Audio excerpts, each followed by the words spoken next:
Oh, here he is. Also Giorgio Castellano.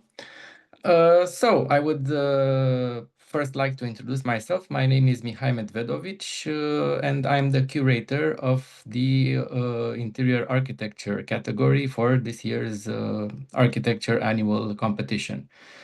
We have the jury of the category here with us. I would like to start by introducing them formally. First, we have Friederike Gro. I hope she can hear us. Yes, yes, I can. Hello, everyone. Hello. Then we have Giorgio Castellano. Yes, I can hear. We have Mr. Alex Călin, Mrs. Elena Ștefănescu, and Mrs. Oana Bella Jackson. Hello. Without further ado, I would like to invite Mrs. Eliza Iokina to start her presentation. The first project in today's public pitch day is iHouse Interior Design. Please, Mrs. Iokina, you can share your screen, I hope. Yes, hello, good morning. I'll share now my screen. We are here with my colleague Andrei Butușin together on this project. And I hope you see my screen now. Yes, it is. It's showing. It's okay. First of all, I would like to introduce the neighborhood. Unfortunately, it is our client would like to remain anonymous, and the neighborhood is very close to the center of the city residential area, but with kind of distracted urban tissue, with all houses, but also with new intervention, what residential buildings with 2-3 floors, and also a lot of renovations, which usually destroys the valuable architecture of the buildings. So our building, you can see on the right-hand side, the initial disposal of the building. It was three buildings. The main one, C1, the garage, and the summer pavilion, which is in the back of the courtyard. Our proposal was to take out the garage in order to open the courtyard and to extend the summer pavilion with an additional floor. These are some of the images of the house as we find it in 2020. It is an obvious Florentine and Maur style, which is very characteristic for interbellic period of Bucharest, and we can see a lot of beautiful building of that style in Bucharest, with different sizes and functions like villas or with apartment buildings. So we tried to not only to preserve the architecture, but to add value to it through the transformations that we had to do. As you can see, we deal with the architecture project, the consolidation, completely refurbishment, and the most important, the interior design of the project. But it was the entire project that was done by us. Here are the layouts. So you can see that in the courtyard there is an entrance area, and then the courtyard develops into the area with the water mirror that we proposed. And then in the backyard, there is this summer pavilion in strict relation with the kitchen. What we proposed in the house is to build an orangerie, interior garden, and also to extend it by vertical, adding height of the building. So we had to renounce to some of the slabs. The main space is the dining area and also the orangerie. They both are two levels height spaces. This is the first floor plan that we have. On the first floor plan, we have two areas, the two dormitories, two bedrooms, the guest bedroom and the main bedroom, which is with a dressing room and the open bathroom, and there is a passerella that is connecting the bedroom with the entire area. We preserved also the staircase, which is the old staircase of the house, but we also introduced a new staircase and the passerella that connects through the void both areas. Here is the section that you can observe the heights of the spaces, and we maintain the house. Unfortunately, had to be reconsidered structurally. So everything have to be redone, but we maintained this slab on the back part. So there are different heights between the first level, which are accommodated by some additional steps. And we also try to bring a lot of daylight. So one of the main, this is the underground level. It is a very small part with the hobby room. One of our main challenge was to preserve the style of the house and to enrich it by all these additional addings that we had to do. We had to hate a little bit the entire house, and also we introduced some new windows like this one. But also we have to work with some geometry and some elements, identity elements like the plaster, the exterior facade, and also the interior materials, which will bring and will put together all this in order to preserve the style. The second pillar of our interior design is bringing the light into the house, because the house was quite dark when we found it. So we bring a lot of skylight into interior through different windows, roof windows. And also we try to open different spaces towards the house and towards the exterior.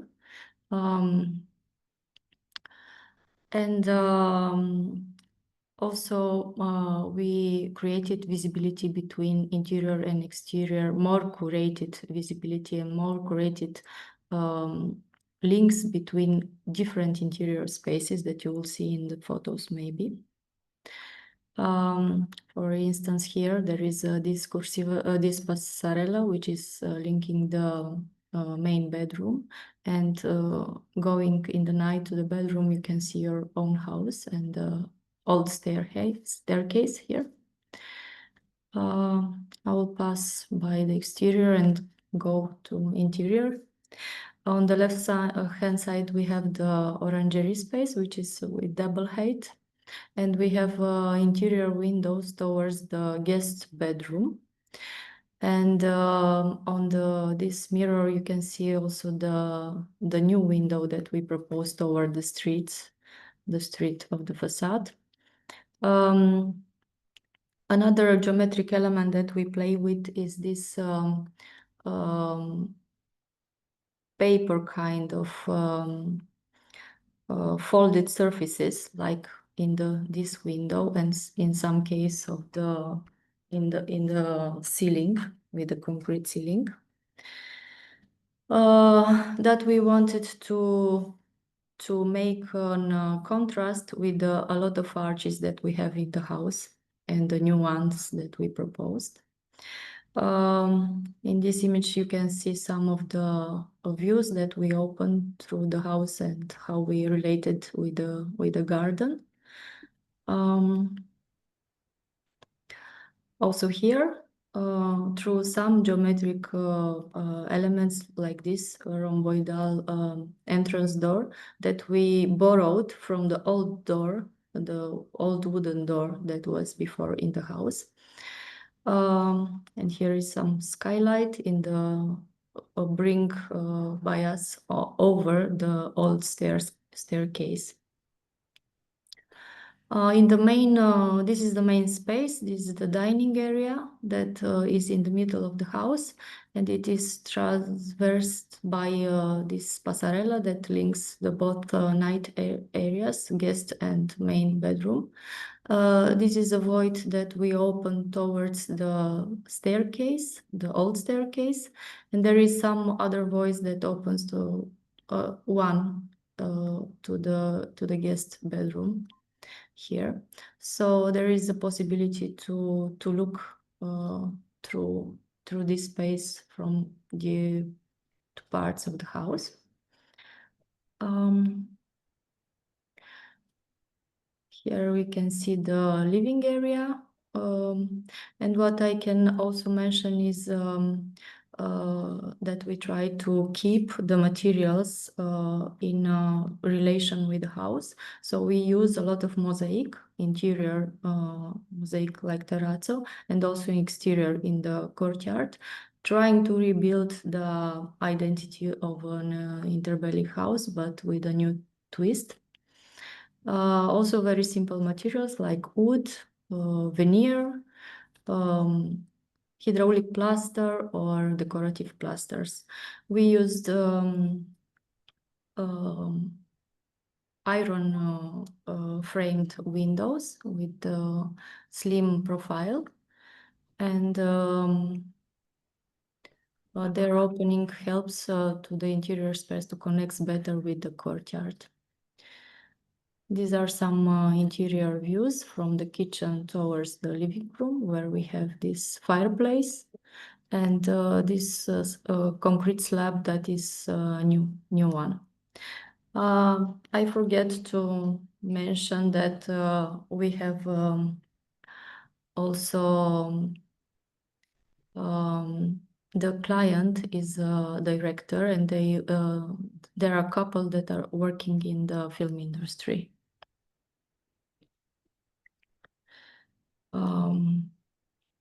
Some images from the entrance area and from the void of the staircase, and these are some images from the guest bedroom, where we have the bathroom which opens to the orangerie through double glazing. And what is maybe interesting to mention is that we have the bathroom always as a black spaces, and the bedrooms and the area with white finishes. So they are in contrast, like dark and light areas. This is the master bedroom area. And some details that we bring through materials and colors touch in the interior design. And also not to forget that the garden and the orangerie are completing the identity of the house through the Mediterranean plants. If you have some questions. Thank you very much for your presentation. And yes, I would like to invite the jury to comment on the project or ask any questions that they might have. Please.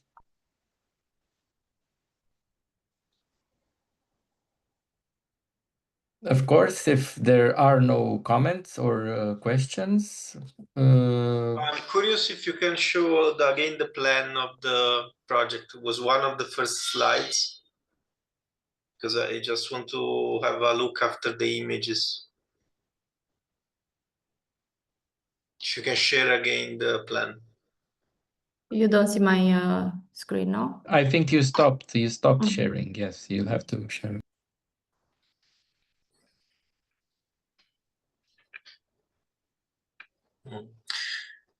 There are no windows, right? Basically, on two sides, there are no windows. No, this is a blind wall towards the Blind. neighbors. And this is a very specific thing to in Bucharest, that all the houses are facing south. So they always have this blind wall in the back. We are facing the blind wall and they are facing our blind wall. It's a very interesting project. I like the transition between interior and exterior. I think it's very coherent. I am not sure about the colorful touch you showed at the end. I think it's a bit too much, but the project itself, I really like. Thank you for your sharing. Thank you. Okay, thank you very I have much. to leave now. Thank you for your attention and have a good day. Bye. Thank you. Thank you. Goodbye. Moving forward, I would like to invite the project team for project apartment in Interwar Villa, architect Cristina Stroie, to start her presentation. I will make you a co-host so that you can share your screen. Okay.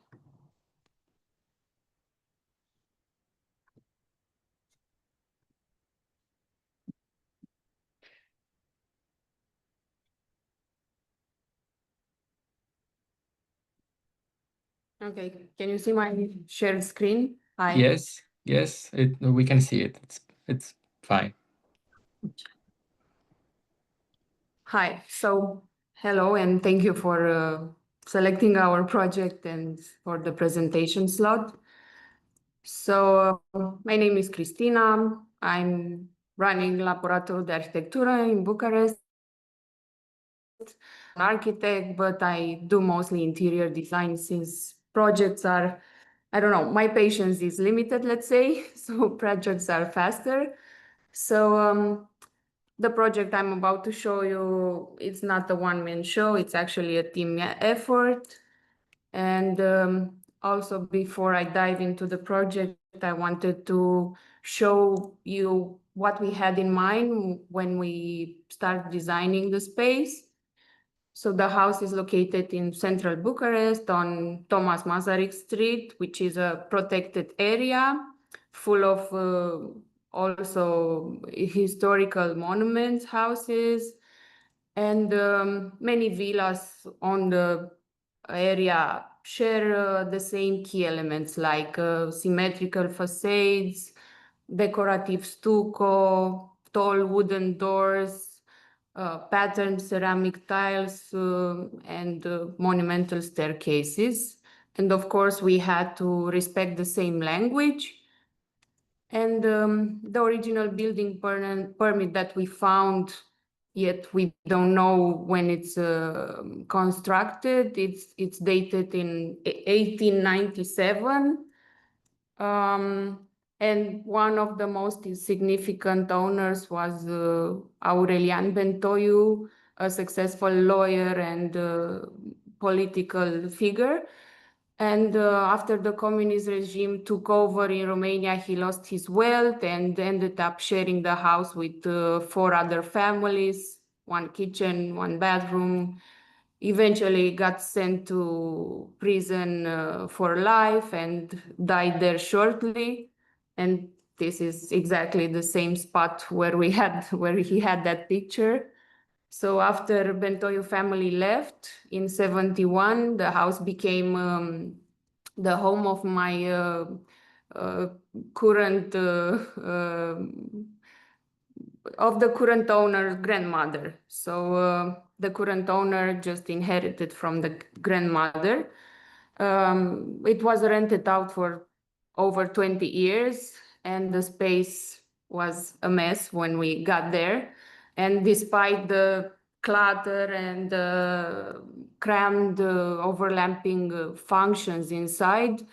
Some elements stood out to us when we saw it, like the decorated ceiling and the ornamental details. I think, okay. I don't know why it's not working anymore, the slides. Okay. So yeah, we just saw the elements from the ceiling that we wanted to. We saw like fragments from the time the house was built and just wanted to bring it back, and became the starting point of everything we later chose to preserve and bring back to life. Like the original staircase, which was fully preserved, carefully repaired and repainted. And I think now it's reclaiming like the presence like a key element of the apartment. We kept the original entrance door, as well the entire interior joinery. Everything was preserved and simply repainted, respecting proportions, profiles, and materials. And at the top of the staircase, we have this hallway that it's like transitions between spaces. We used paved ceramic tiles for the flooring, so that evocates a bit of the 20th century interiors. And the existing archway leading into the living room, we just preserved and framed it with a custom shelving, gaining a bit more function. From the same hallway, the entire kitchen becomes visible. The two interior walls are made entirely of glass, maintaining visual communication with the living area and allowing also the natural light to flow into the depth of the plan. Also, the bathroom is accessible from the same hallway and follows the same material logic as the rest of the apartment. Expressive surfaces, clean lines, and of course, the custom-made vanity keeps the same language as the furniture throughout the home. We try to bridge the gap between history and contemporary a bit. And finally, the heart of the house, of the apartment, a space that concentrates a bit the dialogue between old and new, with the classical ceiling ornament that we found, restored joinery, contemporary furniture with some chromatic accents. And yeah, the ceiling becomes a framework for the furniture, allowing the geometry to be visible and take the lead. And becomes a place where all intentions come together, coherent with all spaces. And the bedroom is the next quiet highlight of the apartment. The original ceiling decoration and corner curvature anchor the space into the historical context. While I think the bed and the rug introduces softness and scale. So we try to allow the paneling and plastered ornament to remain protagonist into the space. And an ensuite area introduces ceremonial presence, let's say, like the freestanding bathroom placed on a marble platform, framed by the curved wall, and makes the transition between sleep and bathing like choreography, let's say. And yeah, we just had minimal intervention. We try to evoke some legacy of decoration with some brass fixtures, sculptural objects. The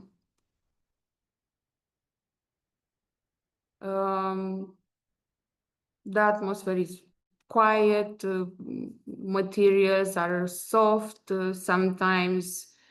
And then we also have a small terrace that preserves the original outline, the neoclassical pediment, the low parapets, checkboard flooring.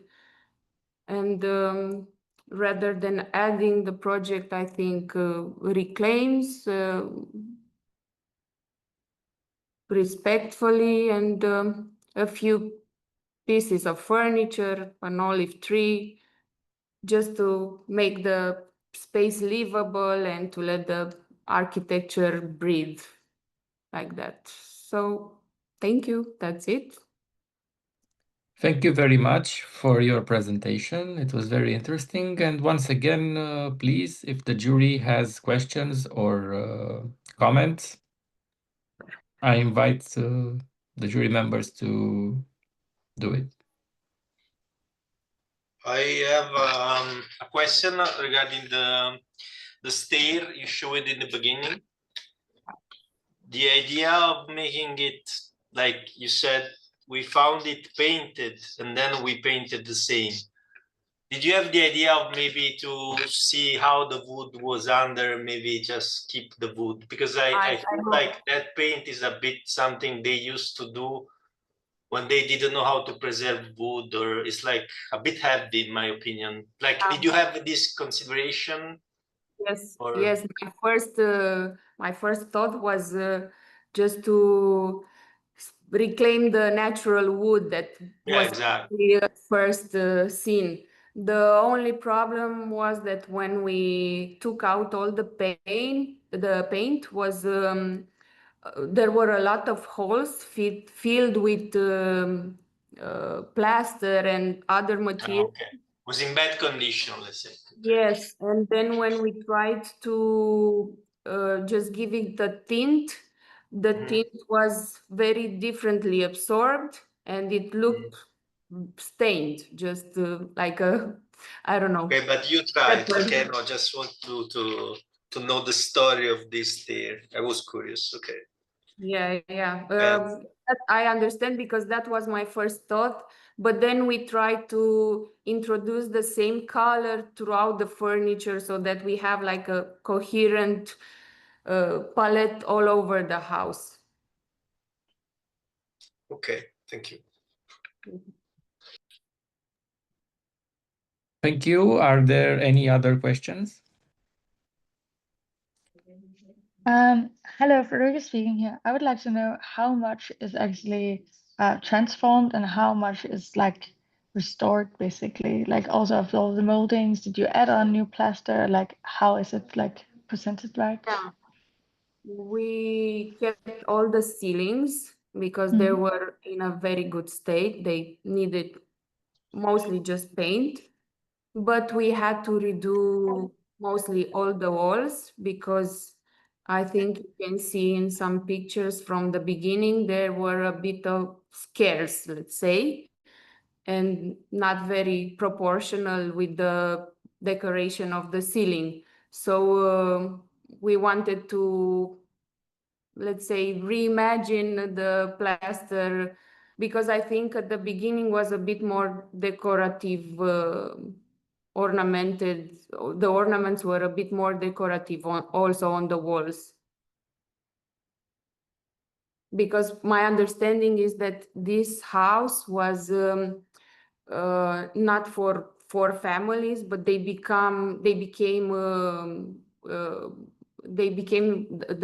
space was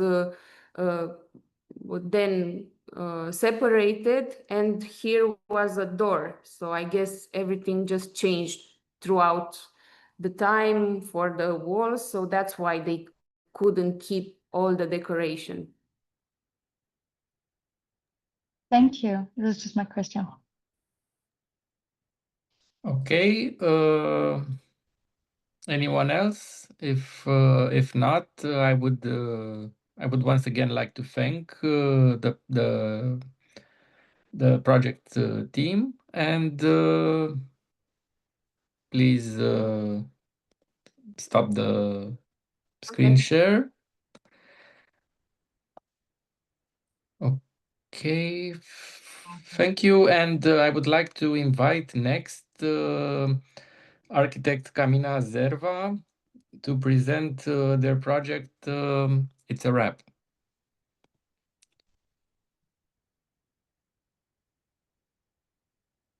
Just a second, so that share screen now. Hello. okay, I made you co-hosts. You can now share your screen. Okay.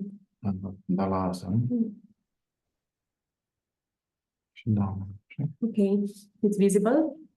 It's loading. Yes, now it's visible. Hello, I'm Camina Zerva. First of all, we would like to thank you for the nomination. It's a real pleasure to be here. I'm part of HoReCa design team, and this was actually the first time I collaborate and worked on a project with my husband here, Dimitrie Zerva, who is an architect associate at Outlook Studio. It was a coincidence or not, but the project was actually our own home. We've been actually living in for about a year now. So this is us and our teammates. And, you know, it's a saying that if a couple can survive a renovation project, it can survive everything. So we'll see about it in the future. From the start, the space was had a lot of potential in terms of layout and volume, as you can see over here in the left part of the screen.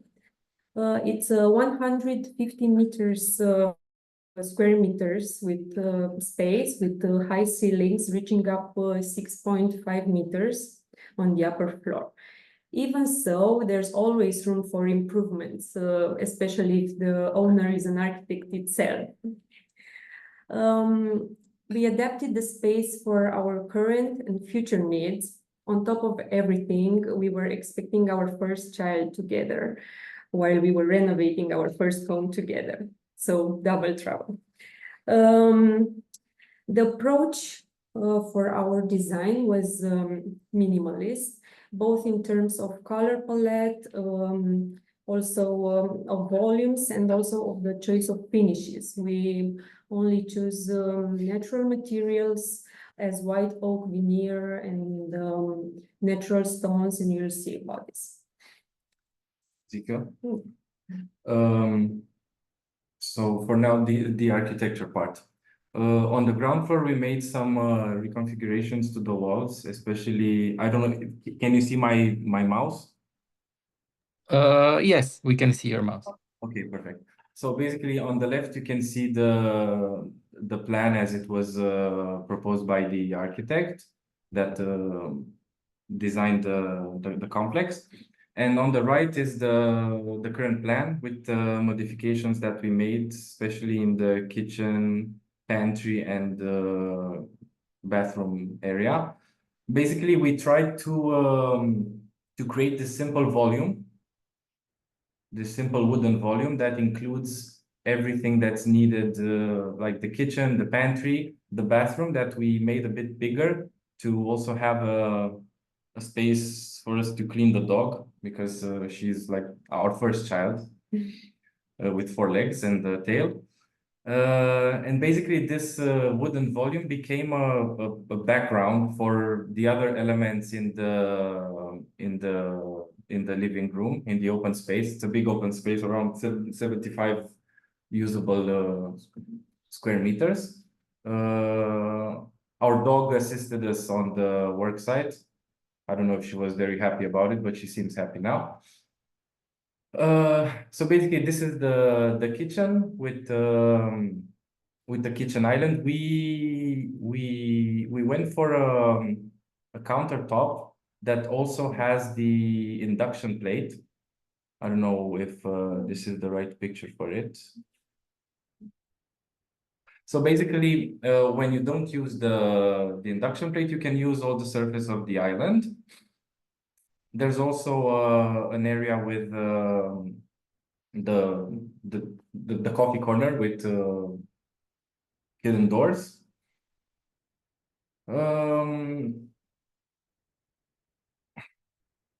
This is the entrance with the filomuro door that leads to the bathroom.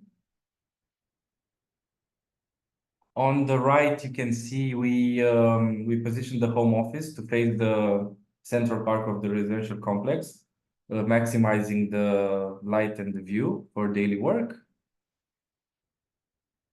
There's some other details, photos, and then we're moving upstairs. This was a very delicate part of the project because we tried to hide the I don't know how this is called in English. Steel structure. Stringer or raster? Stringer, I think, right? I don't know. But it's clear in the photo. Okay, thank you. And we tried. There was a lot of work here from everybody, but the result is pretty clean, like a floating staircase. Moving upstairs, we completely rethought the master suite. So on the left again, there's the before situation, which wasn't necessarily bad, but we think we did it a lot better here. Basically, we try to resemble the layout of like a boutique hotel room. So we moved the shower to the window, and basically the shower and the room with the toilet are separate now, and the bathtub became an important element in the bedroom itself. This is the hallway leading to the bedroom. This is some captions from the bedroom. Oops. In the bedroom, there was also a lot of work redesigning the ceiling because the initial shape was a bit strange, let's say. We found it strange. And we tried to reduce to somehow create like an A shape, a more familiar form. And we also highlighted the Velux window over the bathtub.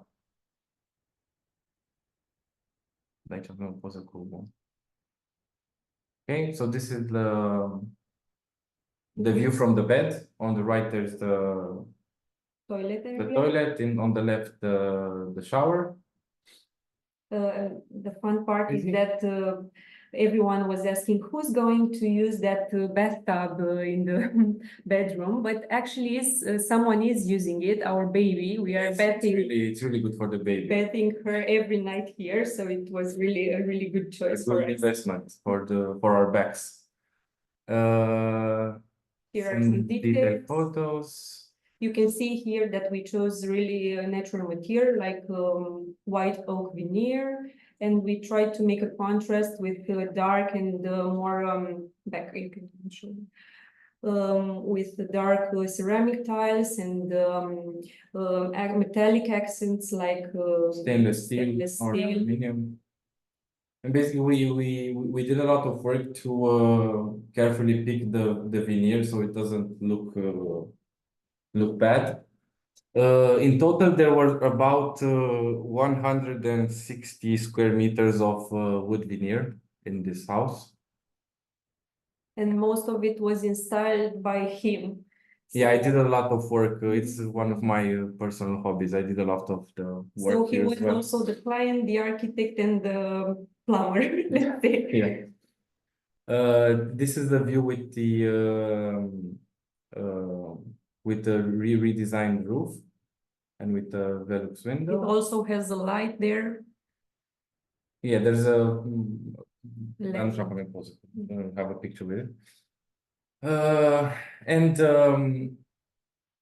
the biggest change here was the fact that we let an opening in this wall to create a walking dressing, my walking dress, which is accessible by these two doors. So basically, you open these doors and you get into this dressing, and above it, because in these rooms the height is up to 6.5 meters, I think. Above it, we did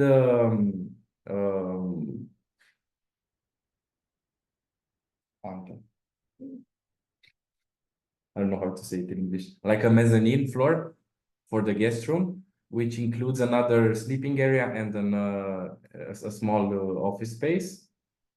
These are some pictures. This is the staircase that leads to the mezzanine area. And this is a picture from above. It's a kind of Carlos Carpa stair with metallic. But it's really comfortable for Yes. the space given. It's pretty good. This is the Last but not least, the room of our daughter, where we try to keep the same kind of color palette, but with a touch of pink shade, girlish. Okay, and we have also another, and this is our favorite room of the house, the bathroom that we designed for our dog. The left one is during the works, and this is the final image you can see. This was really complicated because we chose these 3D tiles, and it was a lot of work with all the details to have it like fit exactly with all the shapes and everything.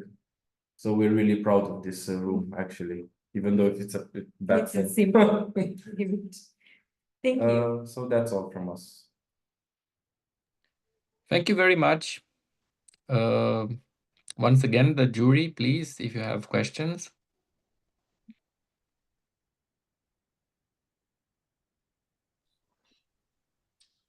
I have one question. First, you did the dream of every architect, so having the toilet directly where you sleep without internet. Yes. Because no client will tell you, yes, fine, it's very beautiful. And I'm just curious about, if you show the plan of the second floor, you basically have a house for 3 persons with 3 toilets. Yes. And the only thing that I mean, I really like the design. It's very elegant, clean, and it's obvious that you are architect doing for architects. What I think is a pity is the stair that ends up in a blind wall. Because when you climb the stair, it would be nice to have the window and the light just coming through you. Like if you remove like the toilet where you have the window, then maybe the stair can be more, let's say, enlightened when you climb up. It's the only thing. I thought, have you ever thought about that or not? Yeah, we did. I think we talked about that for like 3 weeks, honestly. Okay. What to have at the window, the toilet or the just because when you climb the wall, it's a bit like I think the main reason for it, why we chose to keep the shower at the window, is the fact that the apartment is facing the central park of the complex, and when there's a really nice view outside. You see trees. We have some trees on the terrace as well, and there's a. I'm sorry we don't have any pictures with the shower. No, okay, but I was speaking about the one on the, let's say, I don't know if it's north, but on the north of your plan. Okay, yeah. That one, if you remove that one, then when you climb the stair, you can see the light of some window. Okay, but we have a light. We have a light. Okay. We have a light above the stair, here, which on is the right. Okay. You see there, and it's illuminating all the. And that window is the window of the toilet, the one in the photo, the one in the center. No. No. This is the photo in the center. That window, where is in the plan? This one? No, this one I understand is the ceiling. The one in the center. No, you just go where you were. Here? Here it's above above the Okay, dashboard. okay, So fine. it's basically here. It's here, but the picture wasn't made. Yeah, maybe the It was hard to have everything. I mean, it's a very nice project. Okay, good. Thanks. Okay, thank you. Thank you very much. Thank you. Thank you. If there are no more questions, thanks very much, and let's move on. Okay, so we are done with the first section of our category, and now we move to the HoReCa design section. And I would like to invite Mr. Corvin Cristian to present their project French Revolution Rossetti Square. Hello, and I'm with Alina. Hello. As authors of the project. So I will begin shortly by saying that we are doing French Revolution shops for quite a while.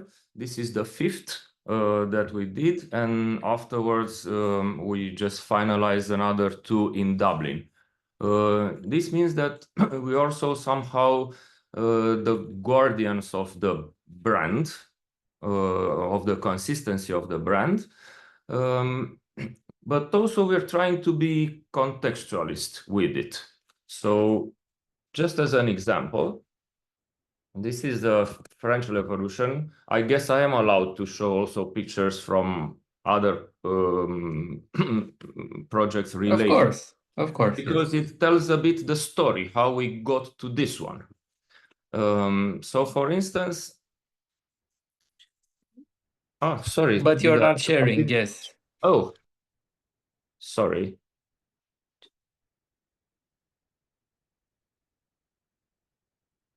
Oh.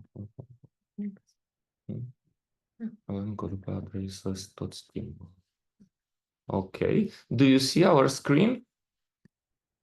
Yes, it's okay now. Great. So we'll tell you very shortly the story of other shops that we did for French Revolution. For instance, this one is opposite the Athenaeum in Bucharest. So we try to be somehow contextualist, and then the logo is made in sandstone, embossed engraved in sandstone. And we took a bit of inspiration from the building, which itself in its kind of French Parisian style. And then in the inside, we used the material in which the Athenaeum is built, this kind of light beige sandstone. And we've put parts of the same of the columns. This is more like a gimmick, a joke almost, but it refers to the columns of the opposite building. So this is one way that we did one shop. And then there's another one in the Piazza Victoriei. And this one is opposite to the ministry, the government building by Duliu Marcu, a prominent modernist architect.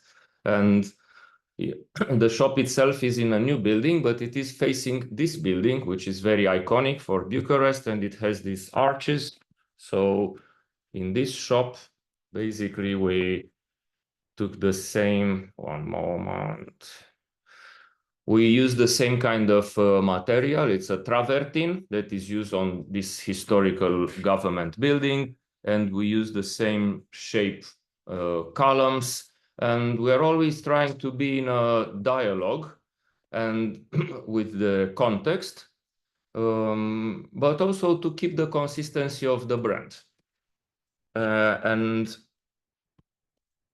then I will show you another one that we did in a building where the walls were in concrete, and we wanted to keep the concrete, and then the logo is also poured in concrete, and then we kept the gray, and it's a new building. But still, even here, we try to be a bit contextual. And always, I mean, the innovation consists of simplicity in the end, because the product is very beautiful. Those eclairs are beautifully made and colored. So we think they don't need other colors, but just to put them into in value. And obviously the tables and benches are inspired from the shape of the eclair and also the colors. And then I will get now to the one that was nominated. Just as an idea, we had this idea with the mirrors inspired from the Lost Bar in Vienna. We felt that the space is a bit small, and we did the same as Lost in the American bar. We've used mirrors only in the upper side as to infinitely multiply the space. As you can see here, it's kind of almost the same dimension as the Lost bar, and we use the same trick, let's say.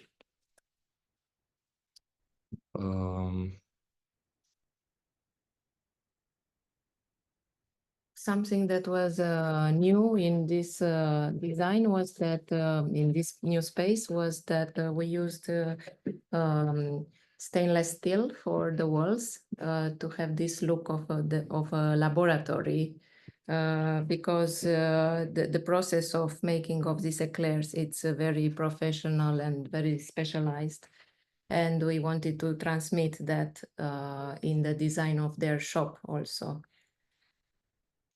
As if we are in an infinite production facility, or in a huge fridge, or in a huge baking unit. Basically, it's almost like an object design of a baking object, not the design of a space. It's more like an object, like a huge fridge. Yes, and then there are all these natural wood, massive wood, walnut material for the tables and chairs, and also the sometimes called tekio lamps that are on Japanese paper that gives so all this makes very human the space and gives a sensation of softness and warmth. So you are in a fridge, but there is also the eclairs themselves, of course, and then these materials that kind of soften the sensation.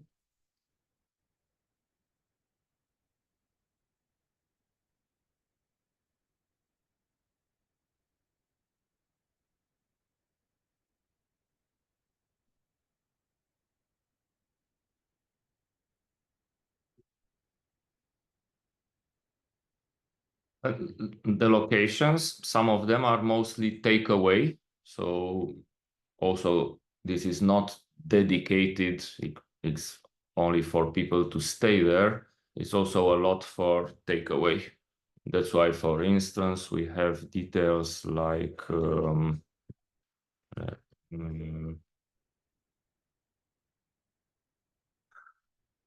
for instance, this detail, because we noticed that people stay in line here, and at some point they press their fingers or their backs against the glass. So this is meant for when they make the line. So it's a location half dedicated to takeaway. So it had to be very attractive as seen from outside, and maybe less dedicated to sitting inside.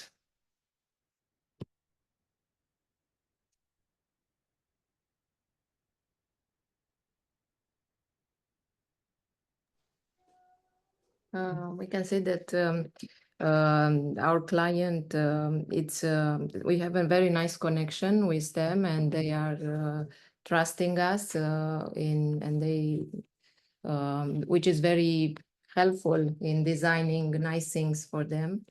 And this shop was the one that they identified most as branding. Like they felt it represents them the most. From the ones in Dublin, we don't have yet the professional photos, but just an idea, we took the same elements from the shop in Rossetti, the lamps, the stainless steel, the logo, the materials of the logo, and just expanded it for use in a shopping mall. Again, the pictures are just what we found on the Instagram, but this was an opening day, so very busy already. Yeah, so it shows how this concept, which is at the same time very neutral, but at the same time has a lot of personality, can be expanded in different spaces. So this is in a mall, and they have also in Dublin another one on High Street, which again takes the similar elements, the Tekio lamps, the very, very simple elements, the mirror on the upper part of the seating, same colors inspired from the eclairs, same floors, and well, they can be adapted to various locations, which is always a request when a company goes to become a kind of a chain, let's say. All right. Thank you very much for your presentation. Any questions from the jury? Or comments? I do have a question. So the first couple of projects, you talked about the context and how the building that the shops were like installed in reflected the interior. How about this one, the last one? We didn't see like big exterior pictures. I would like to know how that reflected in the context of it. Yes, Thank you. exactly. This one, the selected one, is in a very new office building. We don't have a picture of the exterior, but you can imagine it's a, I wouldn't say bland, but it's a generic office building.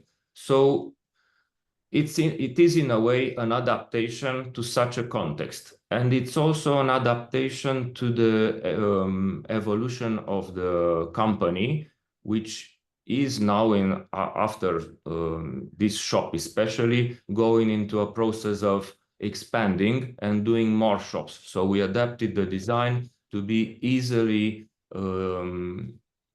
adaptable to various locations. While in the first ones, when they had one shop and then another, it took another 3 years to open the next one, then we could afford to be more contextualist. The more you grow, the less you can be contextualist, but at least one can be neutral and not impact negatively the environment, I think. Okay. I answered the question. Yeah, thank you so much. Thank you. You have a lot of custom-made furniture and details. Were they made in Romania or were they made in Ireland? No, it was all made in Romania. And because also we like to work with the same teams, it's also a kind of loyalty and a way after you work so much for prototypes like this ones, like massive walnut bench, you wouldn't change the supplier only because one has 5% less cost. So basically, this is valid in all our projects. We try to work with the same people and keep the same connections and work locally. So this is a workshop in Bucharest that we always work with, and they just put everything on a trailer and went to Dublin to mount it. Thank you. Alina, please. I think, yeah. All right. Thank you. Thank you very much. Very interesting presentation. Your team actually has another project in this section, but however, in order to keep the schedule, I would now like to ask Elena Viziteu or Anda Zota to present their project Ami Amalia flagship store. Thank you very much. Thank you. Bye. Hi, hello. Hi, hello. Hello. Hello to the jury. Hello to our colleagues. Thank you for having us. Hello, Christian. And thank you for receiving our project for the public pitch day. I'm gonna share my screen now. So first of all, I'm Anda. This is my partner, Elena. First of all, we would like to say a few words about Ami Amalia, about the brand we're representing today. Ami Amalia is obviously a fashion brand. We have been working together for a couple of years, more than 3 years or 4 years, I think by now. When we started doing a sort of a pop-up shop experience for Ami Amalia, for the brand, but infinitely they were not merely a retail experience, rather than I don't know, a public space where her community, which grew organically online based on the products she developed, a place where everybody can meet and gather. So after doing those 2 pop-up shops where everybody came in frenzy about the products and wanted to meet each other, wanted to greet each other, Amalia then invited us to create her first space in Bucharest, her first permanent let's say, exhibition space or collection space. What was interesting for us in the beginning is that the space itself is a hybrid. It was never intended to be only one thing or the other. It's both cafe, a gallery, and Retail. a shop where she exhibits her projects. But at the core of her I don't know, of her artistic value for the projects is her collaboration with artists or local artisans, which exactly met our philosophy of working in our architectural practice, AE02, because for each project that we build or that we do, we try to find ways to collaborate with different local Romanian artists or international ones, and to create ways in which art can be expressed in the architectural project, which is maybe at best showcased in our works here in the Ami Amalia project. The project itself started as a 2-story open space in the city center of Bucharest.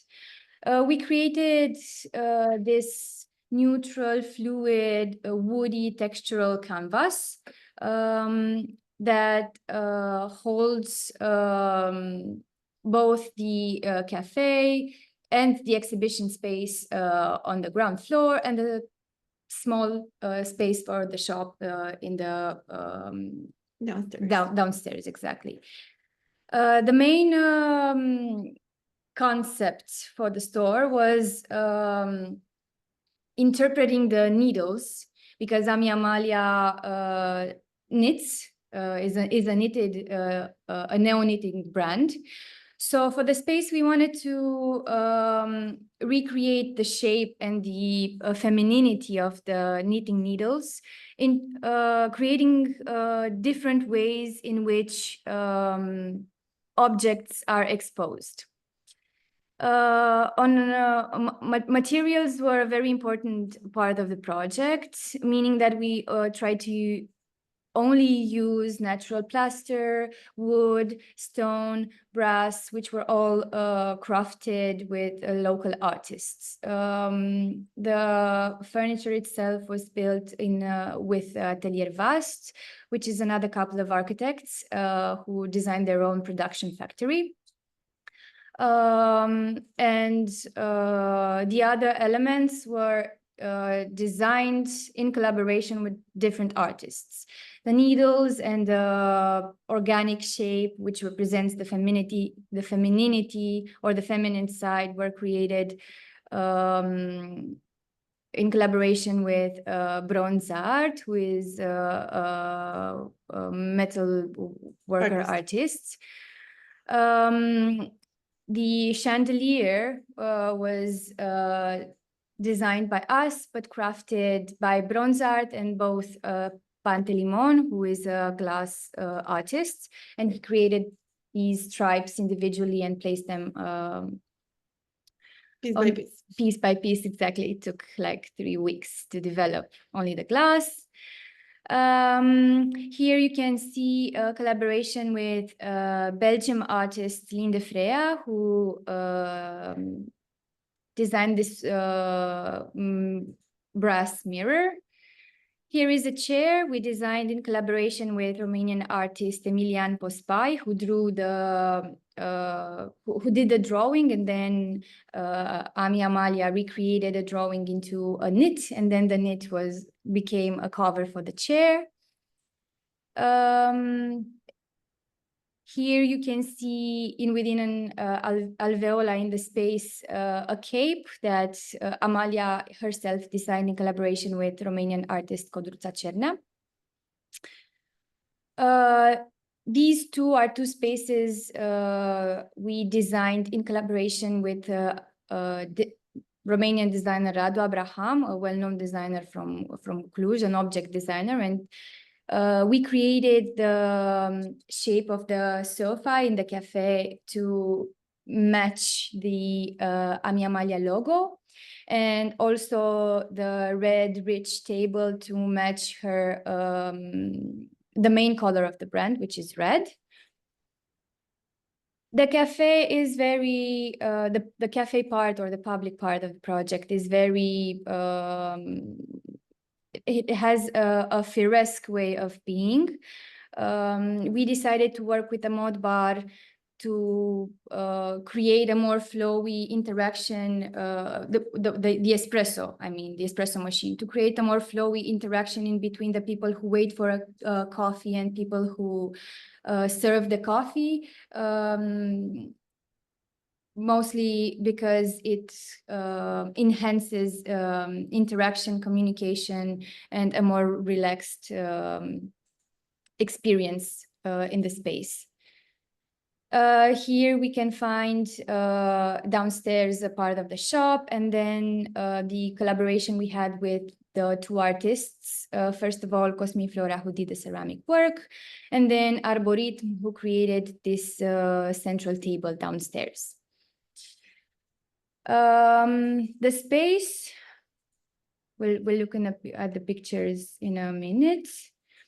The space I mentioned is in the city center. It's right near Grădina Icoanei, which is an up-and-coming, let's say, area of the town, in which more and more stores and cafes open, and it's becoming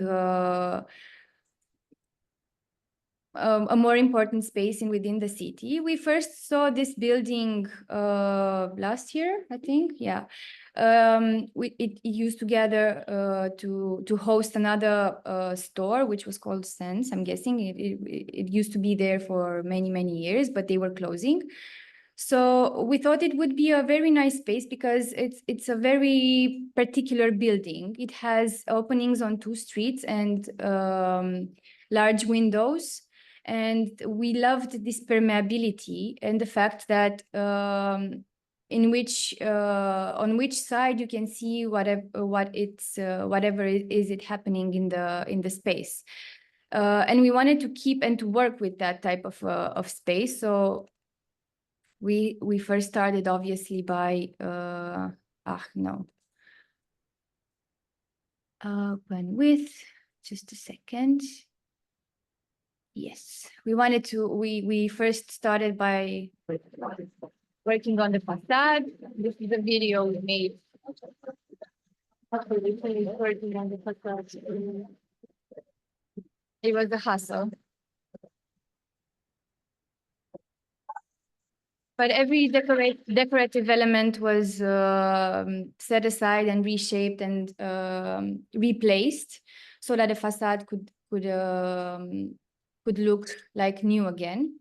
The building itself did not need structural interventions, which was the happy part of the project. Let's look a bit at the plans, so you can easily understand both the project and the proportions of each space. Just a second. They're in presentation. Okay, so this is the ground floor, encompassing the cafe and the gallery space. And then this is the ground floor, which has a smaller surface, but here you can find the shop and the retail experience itself. The space resembles the brand's elegance, simplicity, and love for craft and for natural materials. That's all. Okay, thank you very much.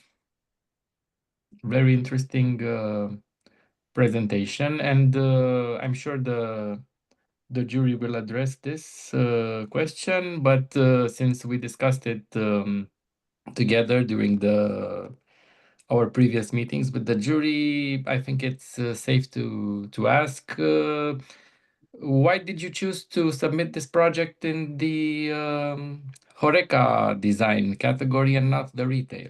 I'm guessing we would have lost important components by applying to both to either category. It's at the same time a shop as it is a cafe. We couldn't pick which one is more important, but we decided on applying to HoReCa because we are very impressed by how people actually use the space, because it's a community space, because people come and often experience a chat or a meeting for a cafe, or they have a drink.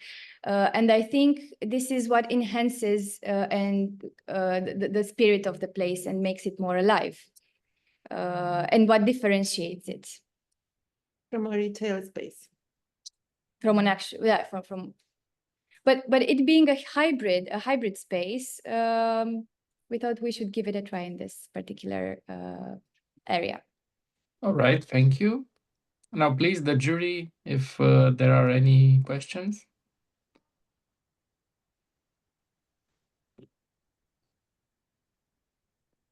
Let's see if there are no questions or comments. Other than that, I would like to thank you for your presentation. It was very interesting.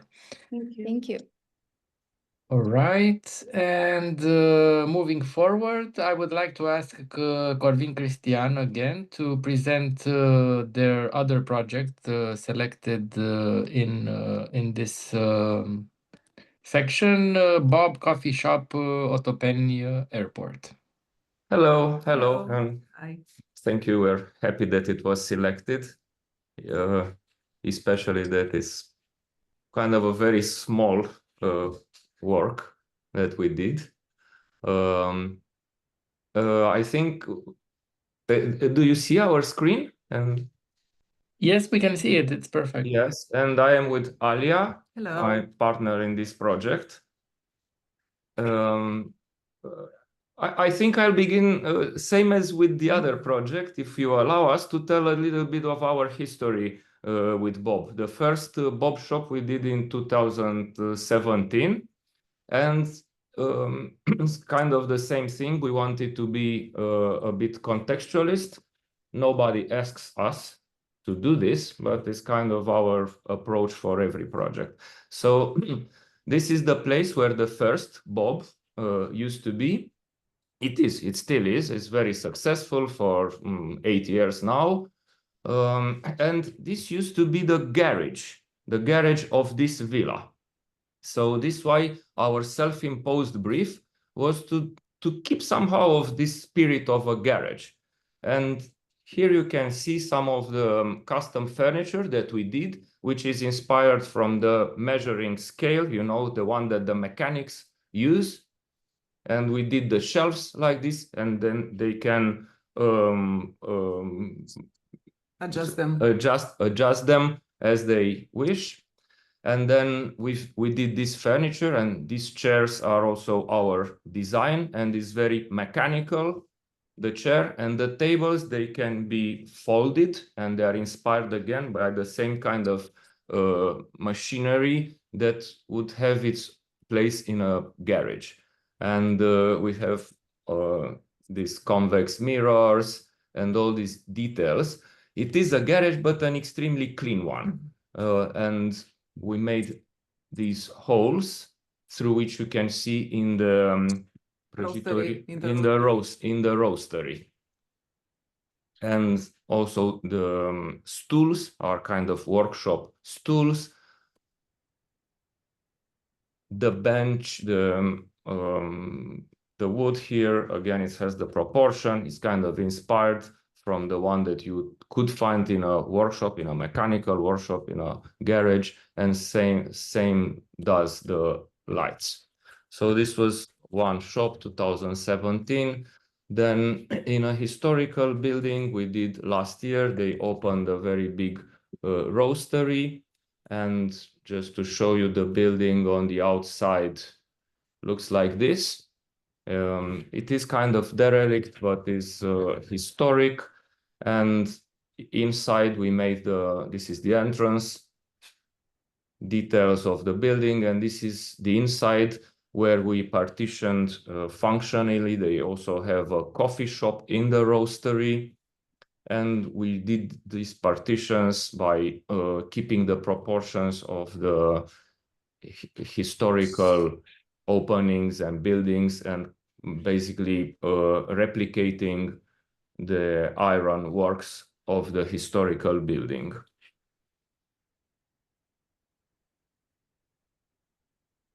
There are several spaces. There's a storage, there is the roastery itself. They have kind of meeting room, the coffee shop, and a very big area, this one, where the plan is also to organize events and art galleries.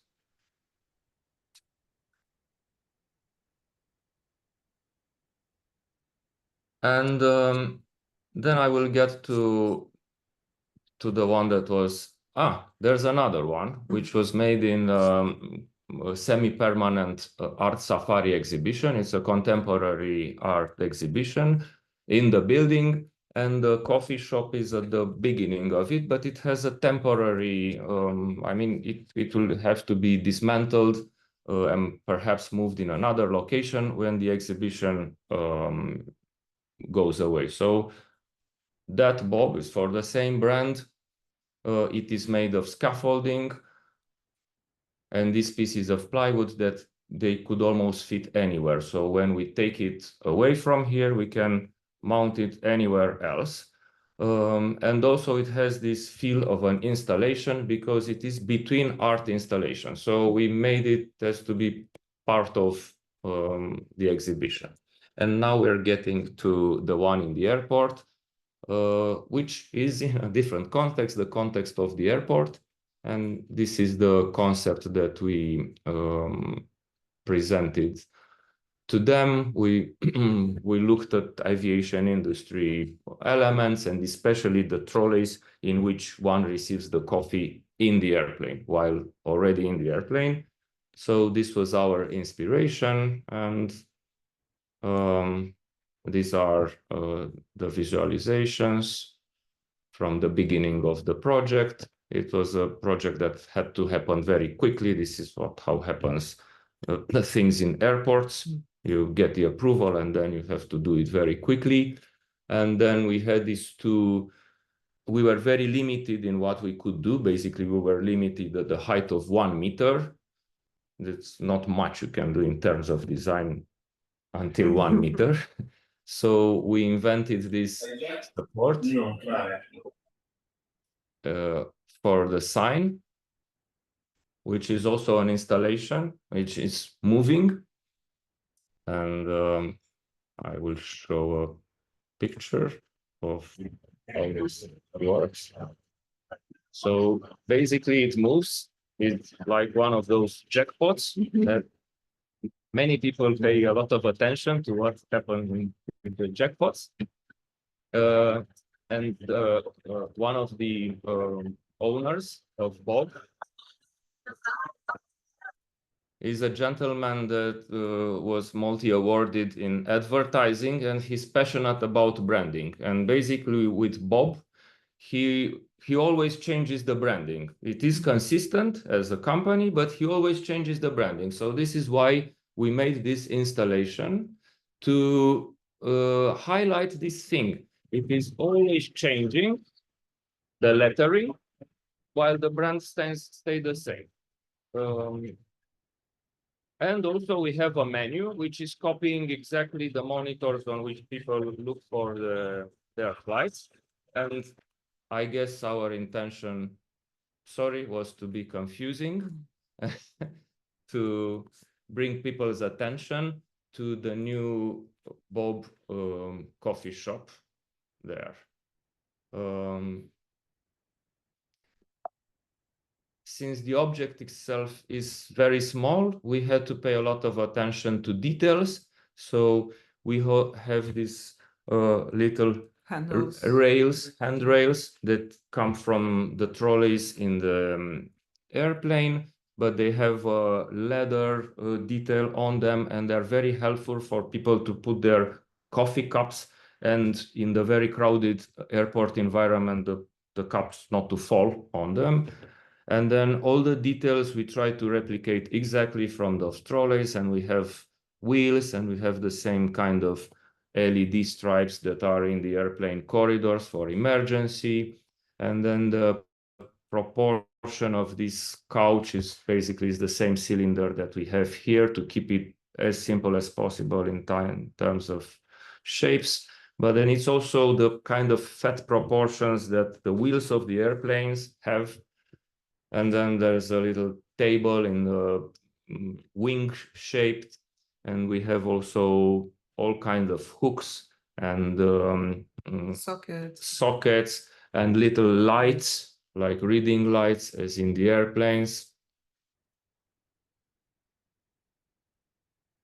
Again, all kinds of hooks for people to have their coffee and to keep their luggages, and which obviously there's plenty of when you're in an airport and in a hurry. So again, it's more like an object design than space itself.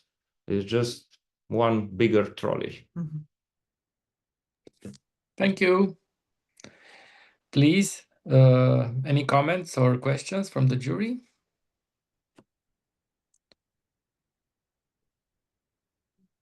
Let's see if there are no questions or comments. After all, it was a very clear and extended presentation. Thank you very much for both your presentations today. Yeah. And I would like to move forward and invite Mr. Ștefan Prigoreanu to present their project, Uzina de Pizza. Hello, everybody. Hello. Thank you for the invitation, and I also want to thank the Corvin's team for doing this amazing work in the airport, and also Bob's team, because we have good coffee in the airport. It's the only good coffee over there. So thank you. I will share now my screen. Just let me know if you see it. 1 second.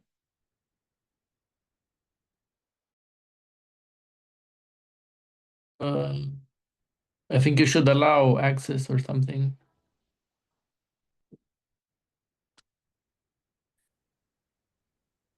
Yes, now we see it. Yeah, also super. So I will start by telling you a little bit about the client. So Usina de Pizza actually is a business in Mamaia.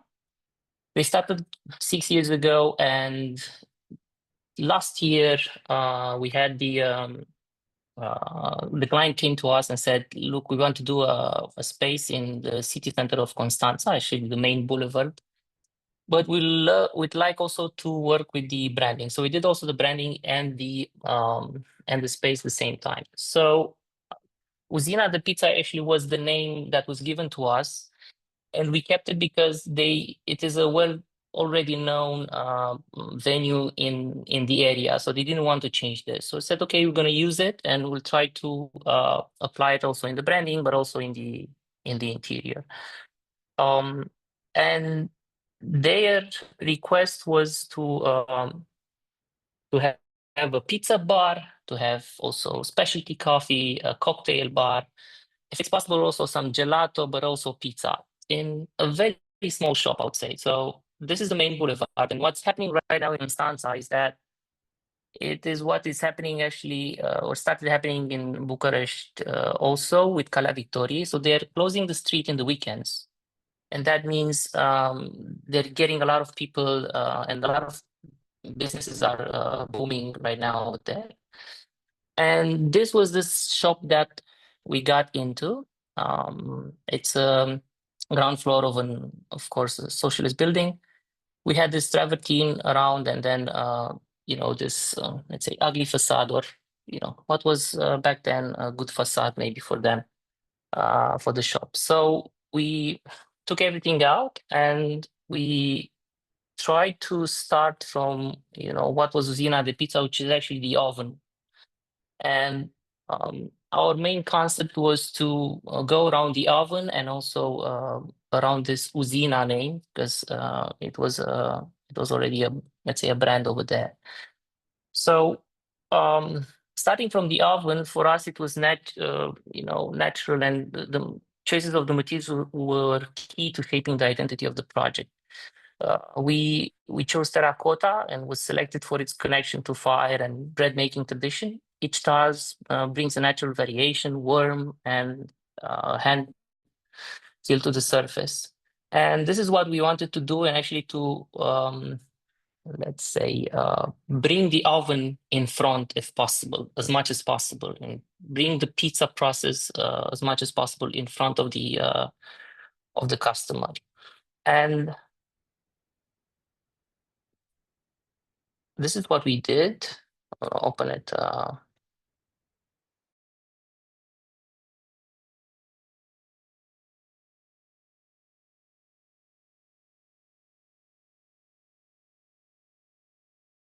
We played with it, and we said, it's somehow natural for us to start from a brick. So we brought this brick to the main counter, and then to the walls and floors for sure. The space is more or less a one-room space, so you see it from a glimpse. But we tried to have it in, let's say, in filters if possible. So we needed a retro bar. So we said, how we can do a retro bar, but also have the transparency of the process behind. So we chose this let's say semi-transparent glass, a colored glass, which is part of also of their branding. We worked with stainless steel because it was also natural in the sense of, having a cocktail bar, you need this material inside, because everything is shown. We use it as a main material also for us, in dialogue with the terracotta. So this is why we use it also on the facade, but also we wanted this, let's say, this industrial feeling a little bit, just to connect it with the name of the brand. And we did custom-made facade with, branding elements over here. This is let's say the second room, which is actually the toilet room. And the idea behind, the palette is brought together in a space designed to be fully open to the city. And that was the idea also because the boulevard is closing and there's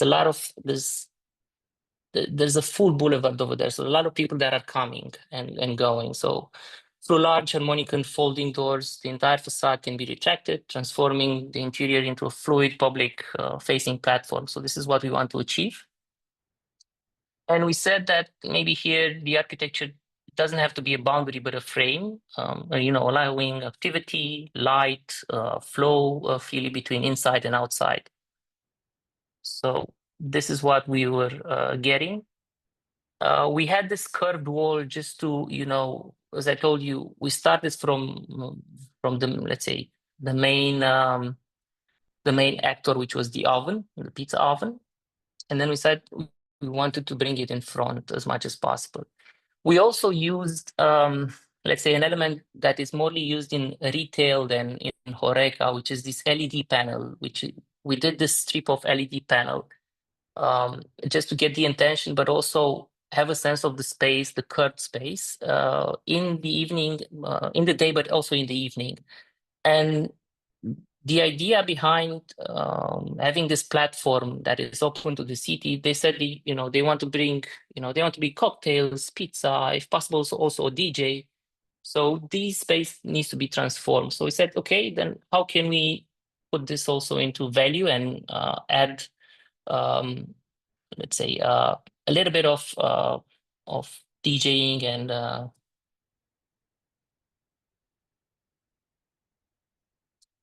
let's say digital part in this space. This is one of the facades that is entirely opening, which is very nice. And this is the entire facade opening. We chose to have these two different elements, also because we wanted this usina look, let's say. But the other one was mainly because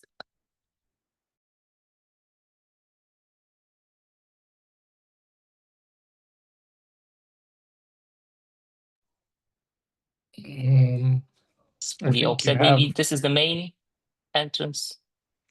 Sorry? Your connection paused for a second. Oh, so sorry. If you could repeat. Yeah, where it interrupted. Just the last couple of seconds, but it's okay. Yeah. So as I was telling, we had these two openings which were different, and mainly because usually in the left side in the week times we have tables here, and this is the main, let's say, entrance. And only in the weekends everything is fully open, and we take the furniture outside in the street. So besides this, we found also a small space. I'll show you a little bit this because, I was telling you they wanted the pizza, but then they wanted cocktails, but then they wanted specialty coffee, and then also parties. And where can we fit also a gelato? So at some point we found this storage space, and we said, if you want a gelato, maybe we can do a statement out of it. So we had this small space here, which is a very, very small space, but equipped, let's say.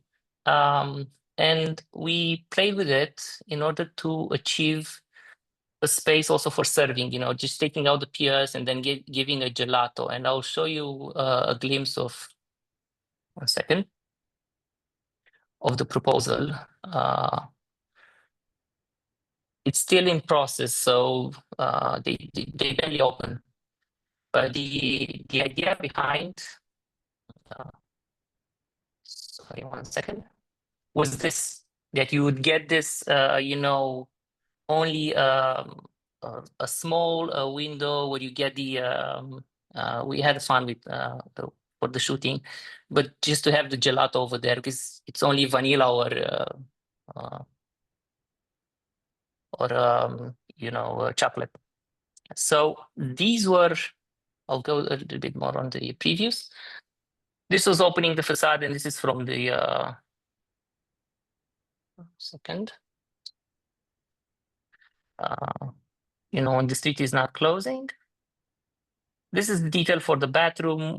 We played also with travertine, so we tried to be in the same palette. And we're saying that, this transparency is both literal and symbolic, and by making the cooking process fully visible from dough to fire, the space promotes an idea of honesty, both culinary and architectural. It reflects a belief that the food preparation can be a kind of a performance, and the restaurant itself a transparent stage, inviting the city to a look inside of, the process. So we wanted this Usina de Pizza to become part of the street, not separated from it, and I think we achieved this by, opening the entire facade, and by having this warmth inside that will invite you to have a glimpse, even if it's closed. So whenever you pass, having these windows, you'll see a glimpse of lights, which they look very good. And this is for example almost to the sunset, how the facade looks from the other sidewalk. Details. We have very, very nice natural light that is coming inside, and this is what happens in the night. So as you see, a fully open platform. Or what it's nice is that you have having this LED behind you. You somehow bring in front this part of transparency and also some dynamics of the street. And I'll show you in a bit. I have 2 videos, and then I will end. Small videos. So this is what happens in the night, which is very nice.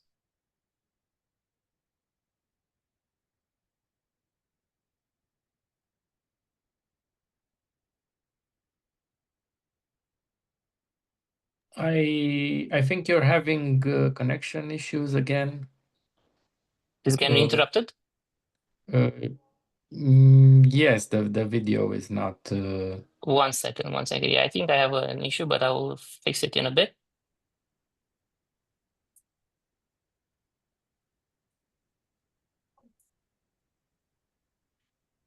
Here I have no, apparently this is not the video, so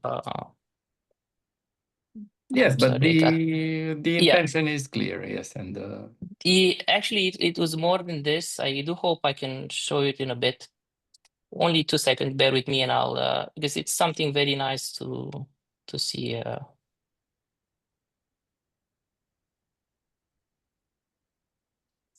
Because it brings a little bit of dynamics in the to the space. Also,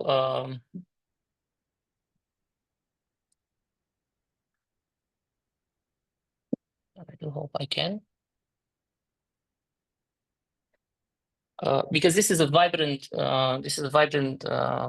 let's say, LED that would go actually would reflect the street. So what's happening, we can mount everything over there. So what's happening in the streets actually is happening also via that part. But unfortunately, my connection is lost, so I cannot show you this one. I'm sorry about it. I'm sure. But maybe the intention is it's over there seen. Yeah. Yes, and I'm sure the jury will appreciate it. As a matter of fact, thank you for your presentation, and please, if the jury has questions or comments, I invite them to make them. If everything is clear, thank you again, Mr. Prigoreanu. Thank you as well. This was the last project in the HoReCa category, HoReCa section of this category. We are now moving into corporate and retail space design, and I would like to invite Corvin Cristian again to present his project, Scene Users Flagship Store.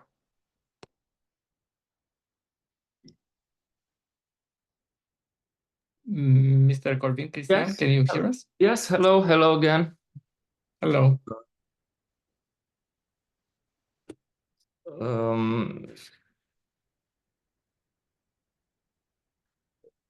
the concept for it is, I mean, quite simple. We'll show you how we presented it to the client. Basically, we had this space, which was not the nicest. I will show you the photos before. This is early post-communist block of flats.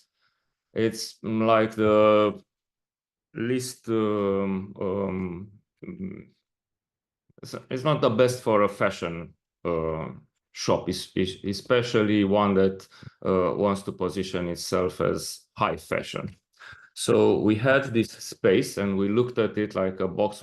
For a while, we had no ideas. And somehow I remember this Little Prince part of the novel, where he really didn't like the mutton that the aviator was drawing. So he asked for another drawing and another one. He didn't like it. And in the end, the aviator just draws a box with some holes. And the Little Prince sees through the box a beautiful mutton. And he's okay with that.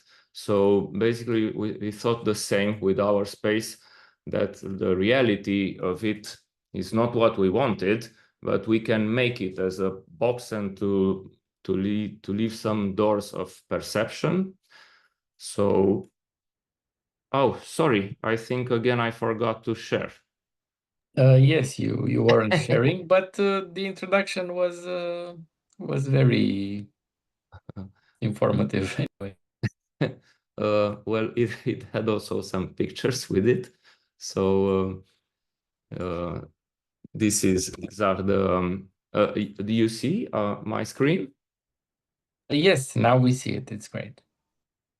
And these are some pictures of the early post-communist block that I was speaking about. It doesn't have the glam that you would expect, nor the elegance you would like for a fashion brand. And we were a bit in a situation of the Little Prince not being happy with his mutton. Do you see all the screen or just a little bit? I'm not sure. Well, I think it's your entire screen because we also see the background. Yes. And okay, good, great. So this was the existing. Now here you can see the concept that we presented. Do you see the picture with the Little Prince? we see a folder of files. So now let me try and because happens something desktop. Okay. Now we see it. Okay, so this was the concept that we presented. Basically, this was the concept. We called it "S'il vous plaît, dessine-moi un mouton." And it has some roots in the concept of the brand that wants also to have some Romanian roots, but obviously is also contemporary in a broader sense. And these are the visuals from the beginning. And we tried to put all these requests in the design to have also some traditional joinery because of the Romanian roots of the brand. To have also this Little Prince inspired windows.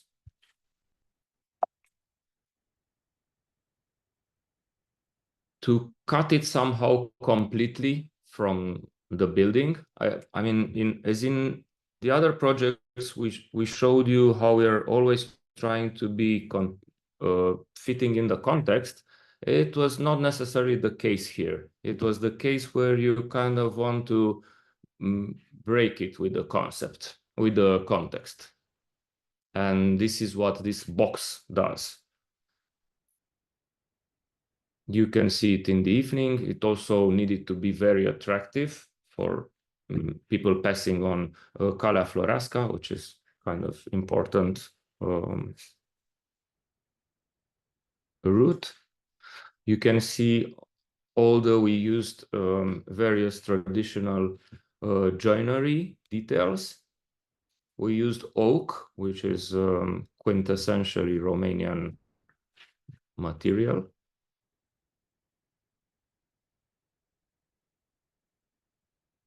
Mirrors.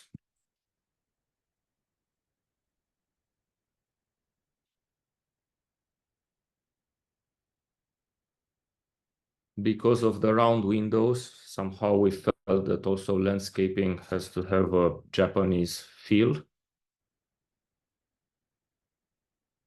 There's details of the door.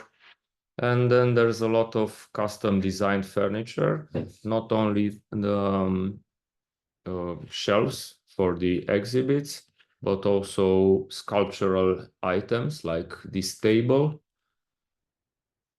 These armchairs that are in the at the entrance to the fitting rooms, the little coffee tables.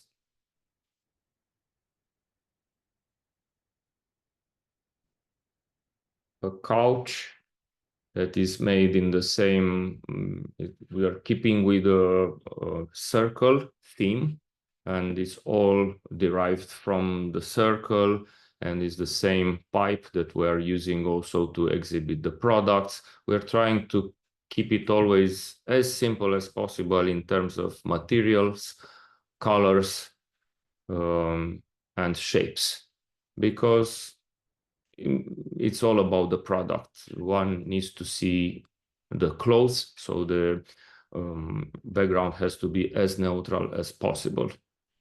It is beige, light beige gray. These are the stools in the fitting rooms, also custom design with the shape of a button.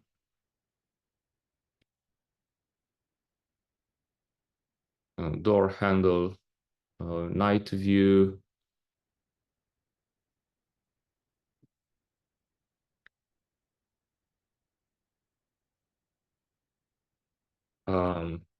That's a bit of the concept. Where you can see is the box, which has 4 windows, and on the inside there are 4 cubical frames. Again, one of the simplest geometrical shapes, and there are 4 of them to regulate the space, and there are 4 seasons, and there are 4 categories of products for the brand. So it's all trying to be also conceptual, but also very functional.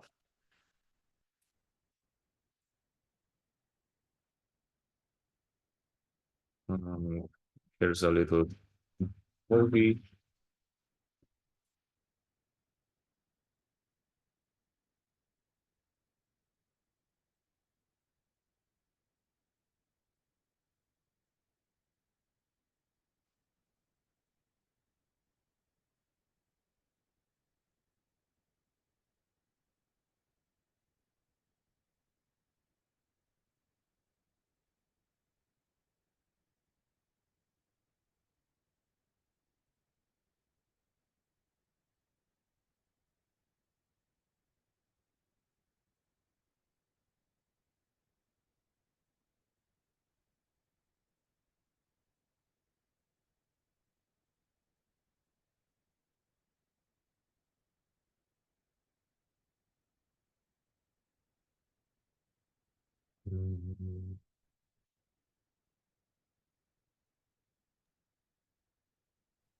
Okay, I think please let me know if you. I think your presentation again was very, very clear and well structured and thought out. Please, I would like to invite the jury to make comments or ask any questions if there are any.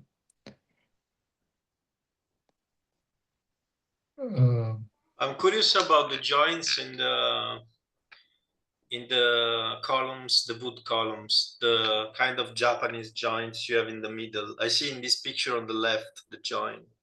Yes. Is it Actually, real, or is it's real joint, or is or is just let's say engraved in the wood? That's the very good question. And even though it was, and just one thing, this one exactly, while it looks Japanese, actually it's from, I live in an attic and I have these joints there. So they are specifically, or they are Romanian also. Yeah. It's very nice. But true, during the production process, while again for the speed of the process, in the end, we could not get in time the section of solid wood and to do exactly the joints in solid wood. So what we did is we brought a very thick veneer. It's not veneer, it's basically thin wood. We brought different pieces of wood. So it's not engraved, it's just done in, they are just they are mimicking one solid wood, but yes, they are not solid. But I mean, only a very, very good specialist could tell. Well, I noticed because I mean, my field of research is dry wood joint assembly, and it was looking like that. But I understand that for a retail, it's complex to do that piece, and yeah, I mean, it's visible for me that it's. Yes, it's extremely difficult, yes, to do it. It takes an enormous amount of solid dry wood, but we tried to make it as perfect as possible. So to any untrained and even to a trained eye, it does the trick. For instance, you see that. Thank you for the honesty. You can see, for instance, here that is not the same sheet of veneer or wood. We took one sheet for one part of the joint and then another for a different part, put them together perfectly on the edges. So basically, yes, it is a trick. It is a trick. Yeah. Thank you. You're welcome. And a very good question. Thank you very much, Mr. Corvin Cristian, for your presentation. I would propose to move forward and ask Mr. Ștefan Prigoreanu to present their project, Aleții Offices. I will make you the co-host. Hello, everybody again. If that's okay, I will ask my colleague Nadia to present it. She was the lead architect here. I will make her co-host as well. Yeah, and hello. She's keen on telling you about the project. So, of course, please.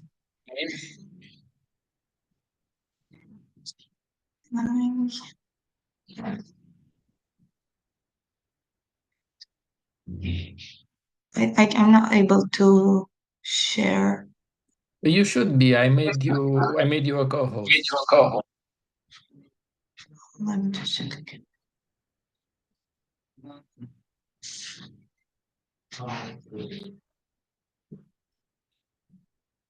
Oh.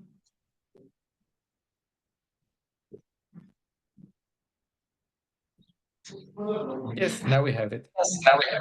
It's visible, right? Yes. Okay.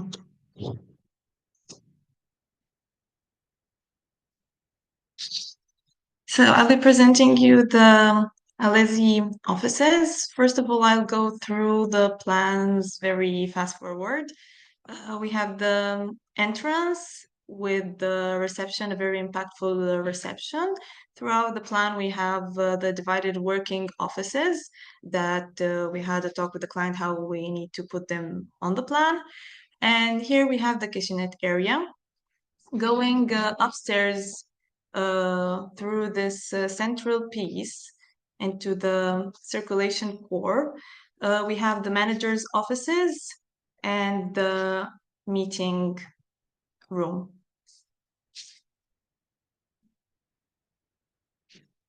This project involved converting and extending of an existing single-story building into a contemporary office space. The office organization defines its value through transparency, progress, and dialogue. So these values became a conceptual foundation around which the entire architectural intervention was built. So we did not aim to mask the transformation. Instead, we chose to expose and to highlight everything. The original structure that was extended vertically with the upper level built on a lightweight steel frame, precisely following the footprints of the original building. The choice of the construction was made strategically so that we have a speed at the execution and the architectural expressiveness. You also can see the structural steels that are visible in the ceiling. So together, like with the technical finishes and the decision of leaving the ceiling exposed both on the upper level and also the down level. Here we have the concrete visible on the down level. We had this clear statement about contemporaneity, efficiency, and transformation.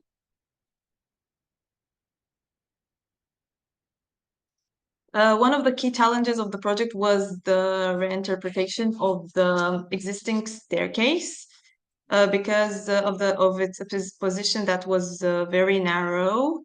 The staircase could neither be ignored nor relocated, so it had to become the project's core nucleus, like the architectural centerpiece.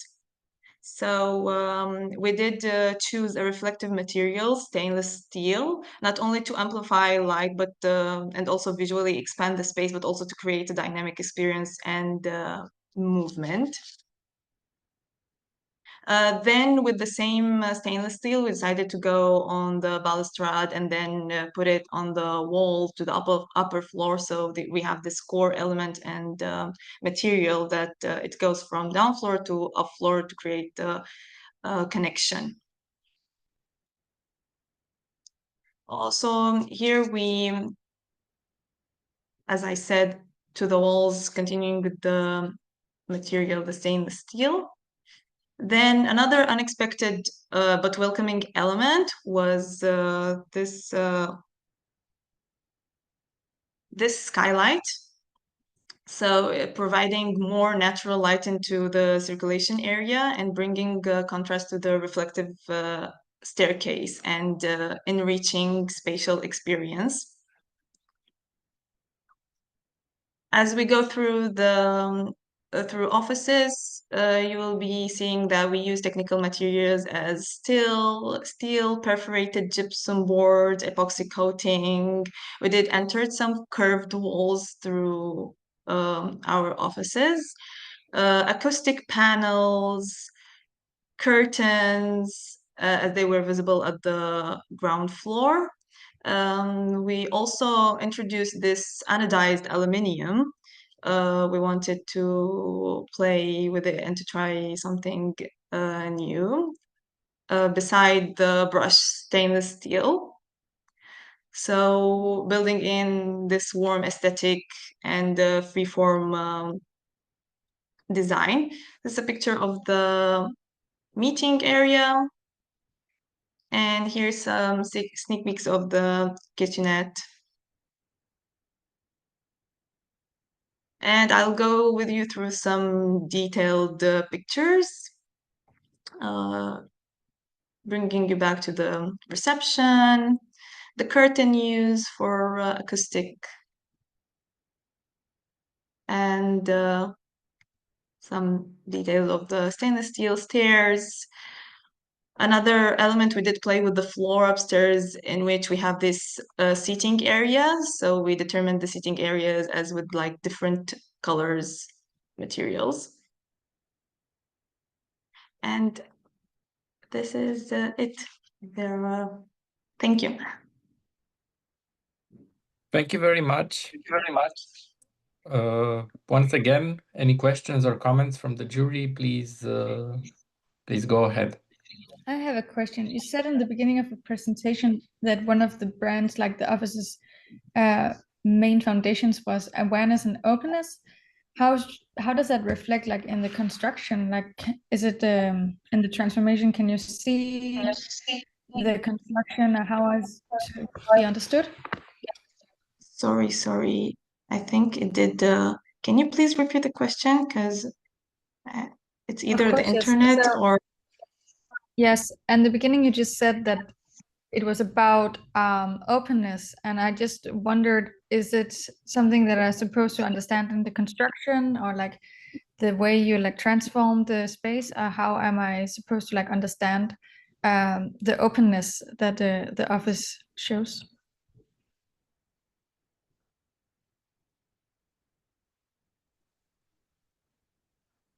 I think the open, like, meaning of the structural part of. Yes. I think what Friederike is asking is how did the concept of openness, which you mentioned, translate into the project? I mean, how did you emphasize that concept in your project? Openness meaning deschidere in Romanian. Yes, openness. We did went through like openness through using the glass, like in the down floor and also upper floor. We have this glass because we have big windows throughout. The lighting is coming, especially here are visible the windows, and also here. So we have this transparency through our glass, and also letting all the light from outside coming inside. Did I manage to answer? Yes, you did. Thank you so much. Thank you. Hello, I have also a question. I understand that you did also the exhibition, or it was the design, because I read in your brief on the page that you proposed the skylight during the construction works or something like that. Yes, but we did not do the structural. We did collaborate with the architects on this part, but together we did manage to bring this skylight into the building, because we started the project really before even getting to do the changes. So while being on paper, we started to talk about details and what we want to do in the inside the architectural part. Thank you. Okay, thank you very much for your presentation. Thank you. I will propose to move forward, and I would like to invite Mr. Iulian Bădărău to present their project Nostro Spazio. I think, yes, I will make you a co-host. Hello. Hello. And nice to see you today. I'm glad to be here with you and to present our project. Can I, wait a second. I need to enter from another account. I completely forgot about that. And make me host on that one, please. Of course, yeah.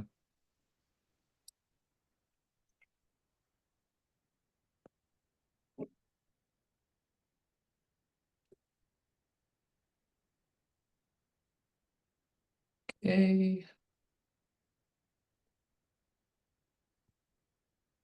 Okay, here. Am I a host? Yes, I am.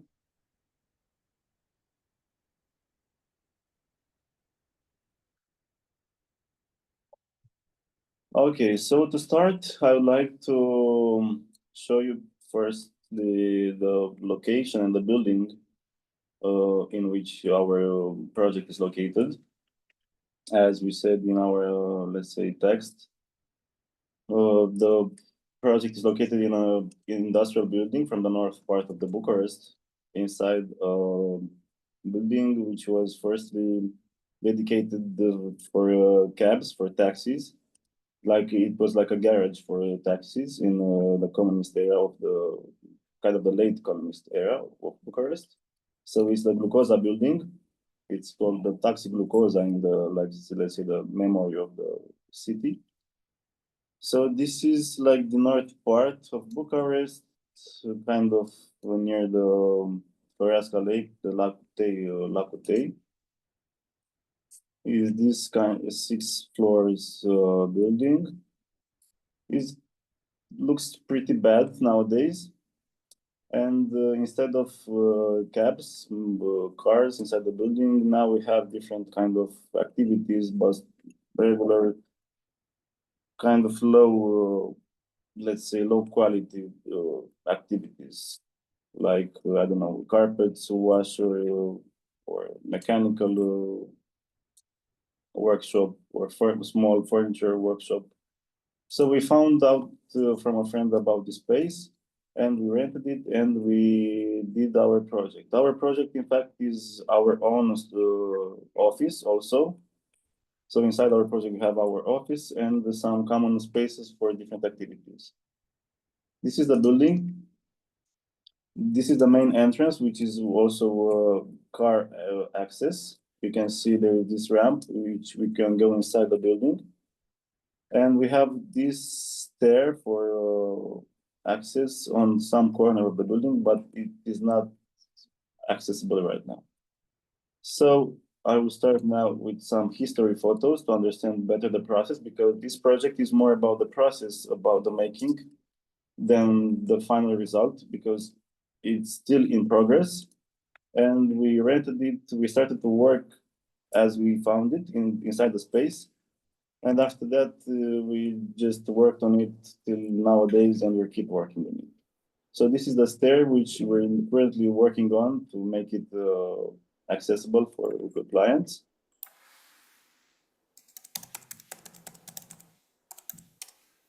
And this is the building, and this kind of would be, and it's a very nice one, but it's getting very hard to make it clean, but we will do it eventually. Here is our space. You can see these big, huge windows, which are very cool and very good for our office. And we get a very nice sunset because it's exactly on the south side. And now I will just move around some under construction photos. This was the space as we found it. It was also a motorcycle workshop, a place for parties and so on. We started with the kitchen first, and after that we just moved forward. We started to construct and to divide the space as we needed it.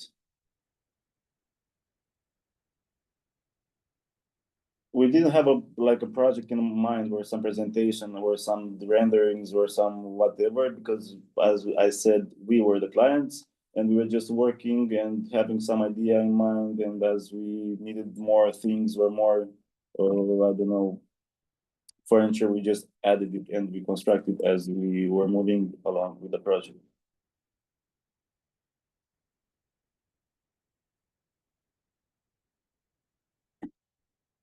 So we did also let's say, the work with our hands, with our minds, and our budget, our monies, and so on. We just invested everything we got.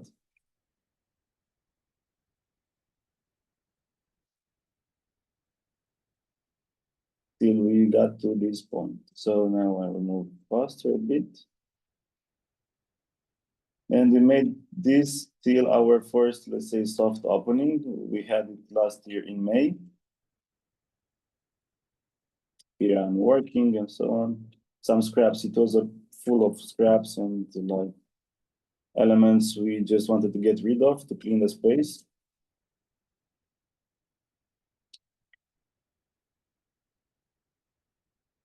And this is kind of the situation from the soft opening, when we had event for Romanian Design Week.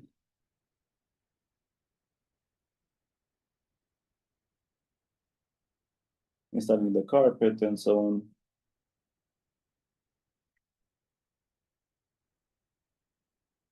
Painting and all the stuff. Buying everything in yes. And this is kind of the start of the exhibition for Main Design Week. It was in collaboration with Ashka Furniture. We were showcasing their products with some art exhibition also, because we're doing this. And we're showcasing our work also. Yeah, this is a video from getting the setup for the party. I was saying about the really nice sunset we have here.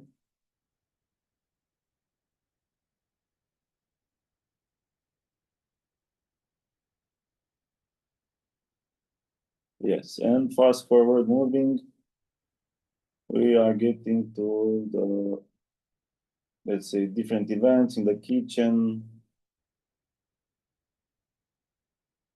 We have this square window to access and to deliver the food, the main space. Getting our furniture, getting our bathroom done, our floor step by step, painting the floor, having the office for the first time set up. Some art exhibition also, yeah. Some food also. Okay. And here are kind of the big opening from the November when we finished, let's say, the second phase of the project. Getting the food done, getting the car inside the space, because as I told you, we have the access with the car and we can get cars inside.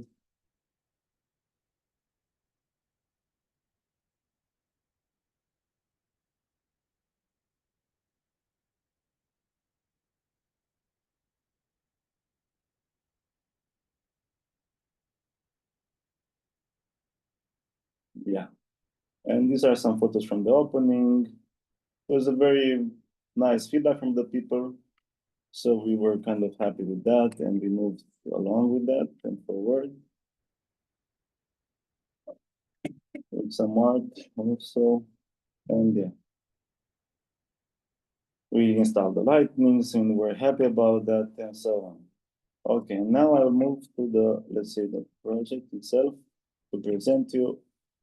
This is the space with the entrance where you just seen the car entering the space.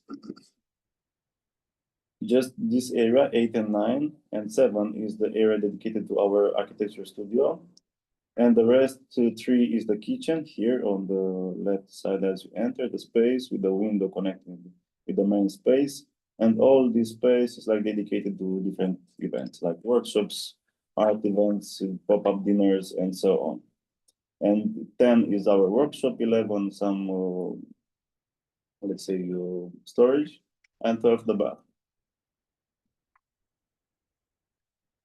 We also kind of, every time we changed our setup and our furniture, we kind of getting new furniture, we're selling it, we are showcasing some unique furniture, as you can see here, this unique and one piece from our friend from Morpho Novel. We just had the space, like as you've seen it, like a very rough industrial space. We cleaned it and we just installed these dry walls to make our divisions clearer. And after that, we just painted white and we left everything in this rough state. And we added just some clean elements like the floor and these vertical elements like the curtains to divide and to embrace our whole new concept. And we just inserted new elements like unique furniture or custom-made furniture. As you can see here, this table is just from 2 concrete blocks and some glass sheet and so on. So we have furniture done by us, furniture rented, some vintage furniture, as you can see here. We just love to play with this kind of elements and this kind of contrast between different phases and different, like, let's say, budget type of elements.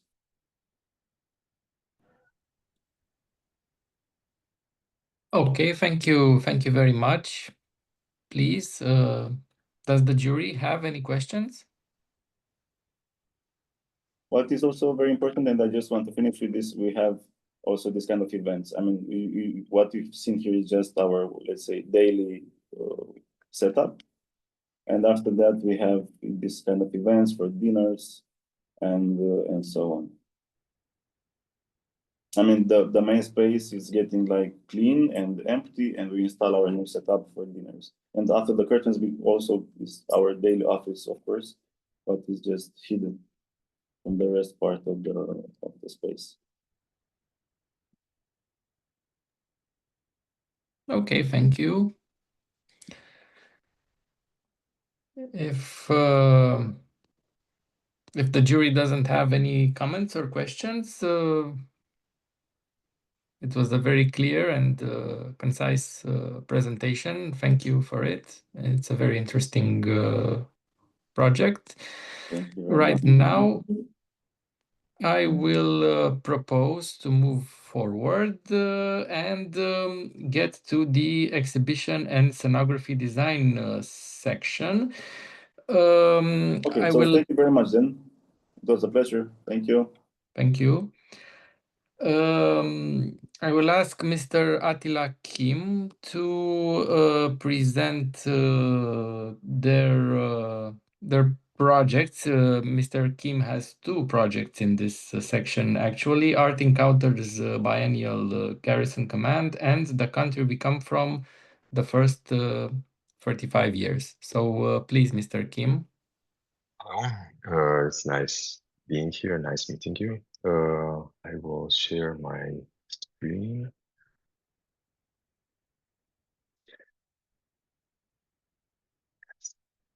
So I don't know if you have a preference in the order of the projects. I would propose to start with this one. Of course. Yeah. Just a second to enter. Yeah. The country we come from, the first 25 years, it was an exhibition at Mița Biciclista Cultural Establishment. That's the official name of the space in Bucharest. It's actually a multifunctional house in the center of Bucharest that has also cultural events, but also has a bistro and a cocktail bar, and so it's quite an interesting space. It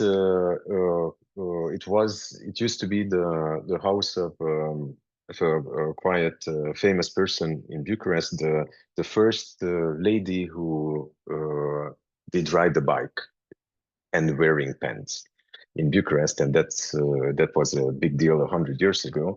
And this house was actually one of the most important social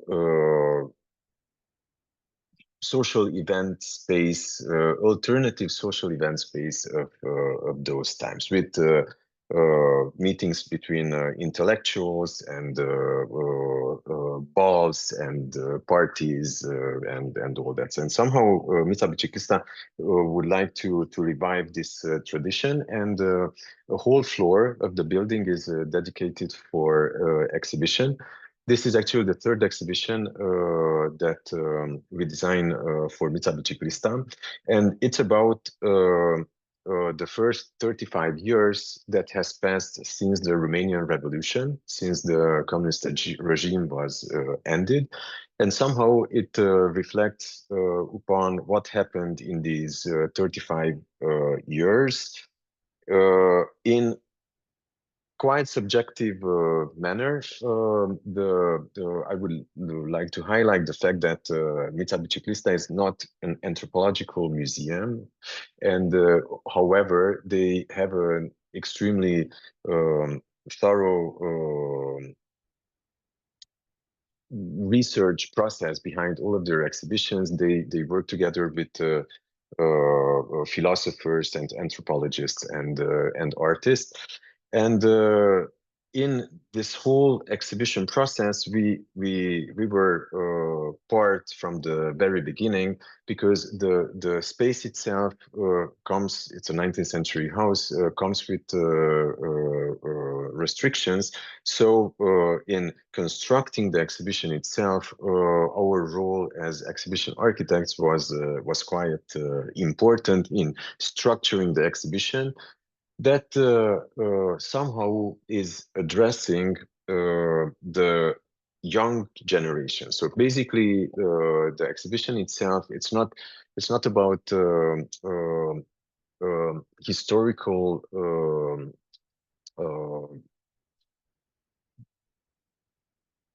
focus, I would say. It was more an introduction for the generation who is 18 to 25 to 30 years old right now, and who didn't live during the communist regime, who didn't live as an adult in the 90s or in the aughts, in the 2000s, and to give them an overview of these past 35 years, what happened after the communist regime. The exhibition itself somehow assumes this subjective tone, and so we were presented a very big load of information, pictures, and texts describing different periods from 1989 until today, and we had to figure out how to present this in a very enjoyable way for the public, a public which is obviously with an attention span which is very limited, the younger generations who grew up with the internet, who grew up with swiping, and they just need I think a little bit more help from the exhibition design itself. So basically this was the introduction. In the space itself, as we approach it, is on the second floor. The very beginning of the exhibition started with the proclamations from Timișoara, where the whole revolution started, and somehow setting the tone. What is the starting point of this 35 years? And as I told you, we received an extremely big quantity of information that we calculated at the very beginning of the exhibition that it is quite difficult to fit in the exhibition rooms themselves. Also, it was a decision from the very beginning that to make the exhibition more lively, we introduced scenographic reconstructions that are somehow also symbolic, but also very descriptive for the atmosphere of different stages. And on one hand, the scenographic reconstruction, on the other hand, the quantity of information, somehow our main idea was, because of also the lack of wall space, to try to tell a story. It's the story of the 35 years, and we decided to do this like being in a literally in a big giant newspaper. And this means that we introduced in our exhibition spaces 3D volumes, like folded walls, which actually doubled our wall space. So that was the first functional idea. It wasn't a decorative thing. It was actually a functional need to double the wall space that we have. And we decided to do this whole storytelling as if we would be looking at the mass media products from each period. So the first period that we had was the beginning of the 90s, and our inspirations were the newspapers from the beginning of the 90s. As you can see, the graphic design, which was very specific. It's very dated. for the 90s, and this is what we transposed in the exhibition design as well. We used the same fonts as newspaper headlines from the 90s, and basically we gave also these 3D folded walls, the texture of newspapers. Everything was printed and glued on these boards. So basically you walked into this living museum where all of the pictures and all of the texts were presented as articles. And as one reads newspaper, also here you didn't have to read all of the articles, you didn't have to read all of the text. You were picking every detail that attracted your attention. And basically each room representing a certain period. So for example, this first room is from 1990 to 1992. Basically, you even if you didn't read all of the articles, let's say, you had a general image of that period. Also, you can see this brown background, which repeats itself in every room. And this is a next layer of the exhibition. It's the story, like a subjective story that a 35-year-old person writes from his memories what he lived in these 35 years regarding each period. The first room, as you can see, so basically here was the main staircase, and this was the exhibition entries. And basically, so we came up here, we go up here, and then this is the route of the exhibition, like this, and then we go out. This is another room, corridor, another room here, and we cross here to the other area of the building. And this is somehow where the exhibition ends, and then everybody goes up one more floor, and you will see there is another part waiting. So basically,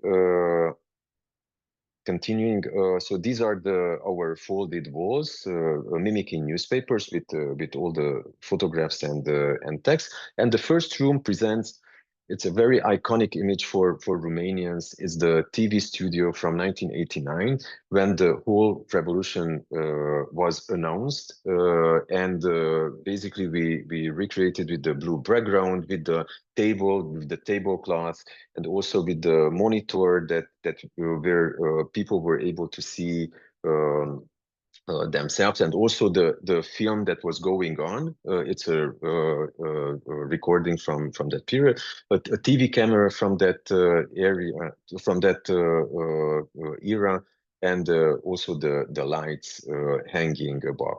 The second room was right after 1990. What's happened? We all know that during the communist regime, the stores were kind of empty, and all these stores with the old communist furniture suddenly got filled up with all kind of products, and even grocery stores were selling socks from Turkey, and so it was this whole abundance of products, and so this was the first stage when we first felt the change in the stores. So basically on the streets, things were almost the same, but in the stores, suddenly you didn't have to stay in line. You were able to buy food and other products. And these are basically the reconstructions are together with the documentary part, which is in this shape of the folded newspaper on the wall. The next part is how somehow the political situation is changing and Romania gets into NATO, and this was a big thing. And as you can see also in the exhibition, we are going through this tunnel full of information, and already screens appear because the media is also changing. So it's not newspaper anymore, but TV starts to become an important part of our daily life. And this is why we did these built-in screens, and we are coming closer and closer to the NATO, which was in '98, and also we are getting inspired from the media, from the graphic design of that period. So in this case was the first Romanian independent magazines appear with a quite nice graphical design. So basically we don't have the graphic design from the beginning of the 90s, but we are having a more, I would say, Western type of aesthetic. And that's why we also used it as in our exhibition design. We created this magazine cover telling the NATO entering the NATO, and also there is this screen that is instead of a cover photo. The story continues. Romania faces massive emigration, and also this was a more scenographic element. The luggages, all these bags representing all the Romanians who are leaving the country. Also, in this case, we wanted to tell a little bit more, not just symbolically. We have the text on the bags, little short life stories that say different persons why they leave, why they took the decision to leave Romania, and so on. The next part is the big political changes at the beginning of the 2000s, where we worked together with quite famous Romanian artist Dan Pejovski, who did this whole room where we offered him the folded surface, but the folded surface in this case wasn't the newspaper. It was the drawing paper. He's famous for his drawings, and he did for our exhibition this whole room describing the political situation in the 2000s. Also, we worked together with him in a small hallway of the exhibition for the 2020 pandemic's lockdown, where we were all forced to stay at home, and we built these two little houses for him, and we asked him to reflect on what could describe better the lockdown period of the 2020s. And after that, we enter the last section of the exhibition, where as you can see, print disappears, and because also we were following in the exhibition design how mass media changed from the early 90s newspapers to social media, and all of our articles, all of our exhibits are presented on TV screens, just like some social media feeds that were running in front of us. So it's a totally digital culture, and unfortunately, print doesn't have that power anymore. In the last part of the exhibition is in the attic of the building, where to illustrate these 35 years, together with scenographer Velika Panduru, with who we worked also on the second floor. We recreated the living and working spaces of some key figures that were also, for example, politicians like Doina Cornea, who was a key figure during the communist fight against communist regime, or Cătălina Buzoianu, who was a very important cultural figure after the revolution, but also presenting some new moments, I would say. It's the first window display of Monica Lovinescu's book, that she was also a very important figure in fighting the communist regime. She lived in Paris and was the Romanian voice of Europa Liberă radio. And this was when her book appeared at the beginning of the 90s. And as you can see, basically, here are little stories of different type of buildings from dorm students to intellectuals, how they lived in these 35 years.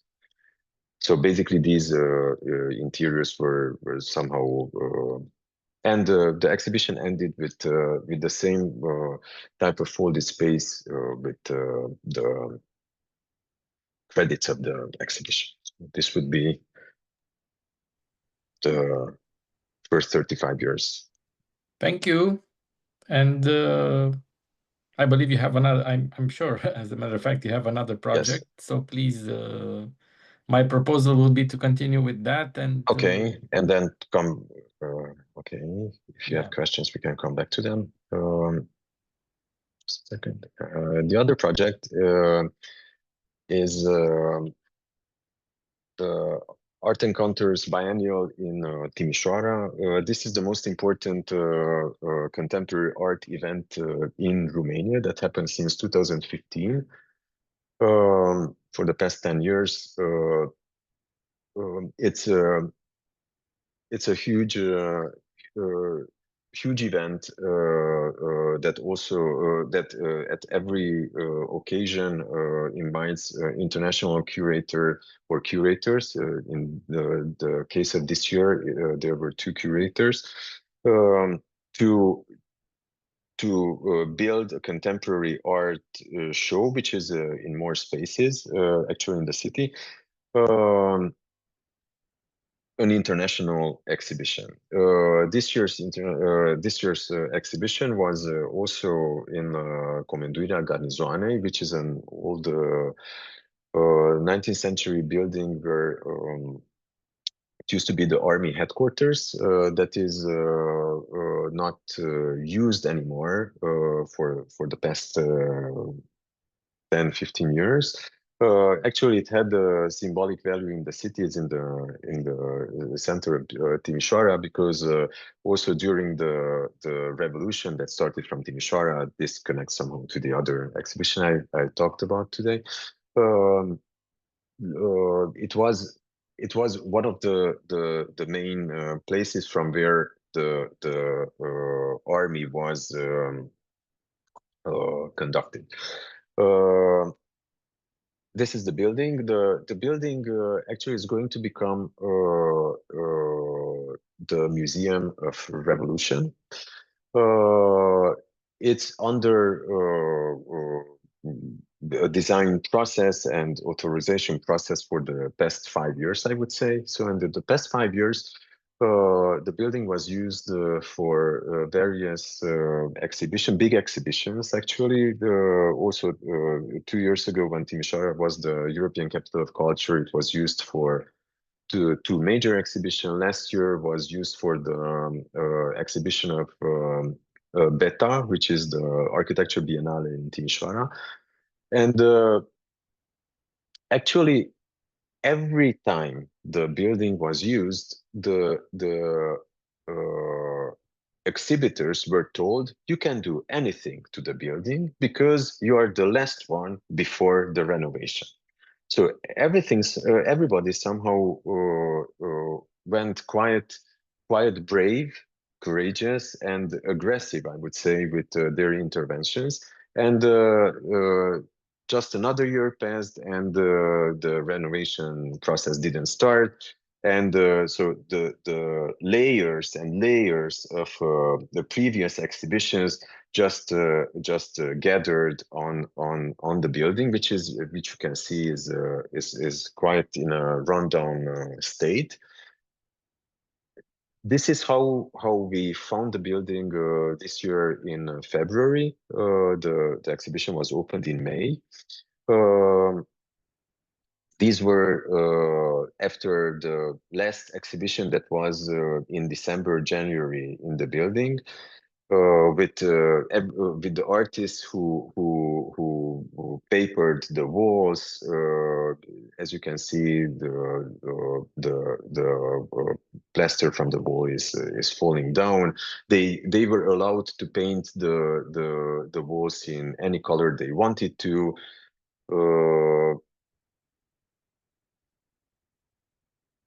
second. So basically, each room had almost a different type of floor. Each room had almost a different type of color and a different type of very severe degradations. The two curators of this year's Art Encounters Biennale, Teusz Logar and Anna Jazalski, wanted actually a clean museum type of space. And of course, there was the big question, what can we do to not to invest so much money as we all know in places that are not addressed to contemporary art, and the investment in contemporary art is always with a lower budget. So we were asked to find a solution how we can have a museum quality show with extremely limited budget, and working together with the building and with their curatorial concept. And their curatorial concept was all about reflecting to our history from the past 30, 40, 50 years, and somehow echoing the history through artworks, through attitude. So their main focus, their main idea, curatorial idea, was the concept of the echo. And that's why what we proposed was to keep the building as it is. We don't touch it. It's basically you cannot undergo or renovation or reparation or anything. So just keep the building as it is. And as you can see here with the red drawing, we introduce a new space in the building, but this new space doesn't have a roof. It's basically a white cube. It's a continuous white cube in the building. This is the first floor. The exhibition is on 2 floors. It's a continuous white cube, and where we distance ourselves from the walls, and basically among the exhibited artworks on the walls, we keep these square cutouts exactly at the height of an artwork, where we can see the actual building, the actual walls, and these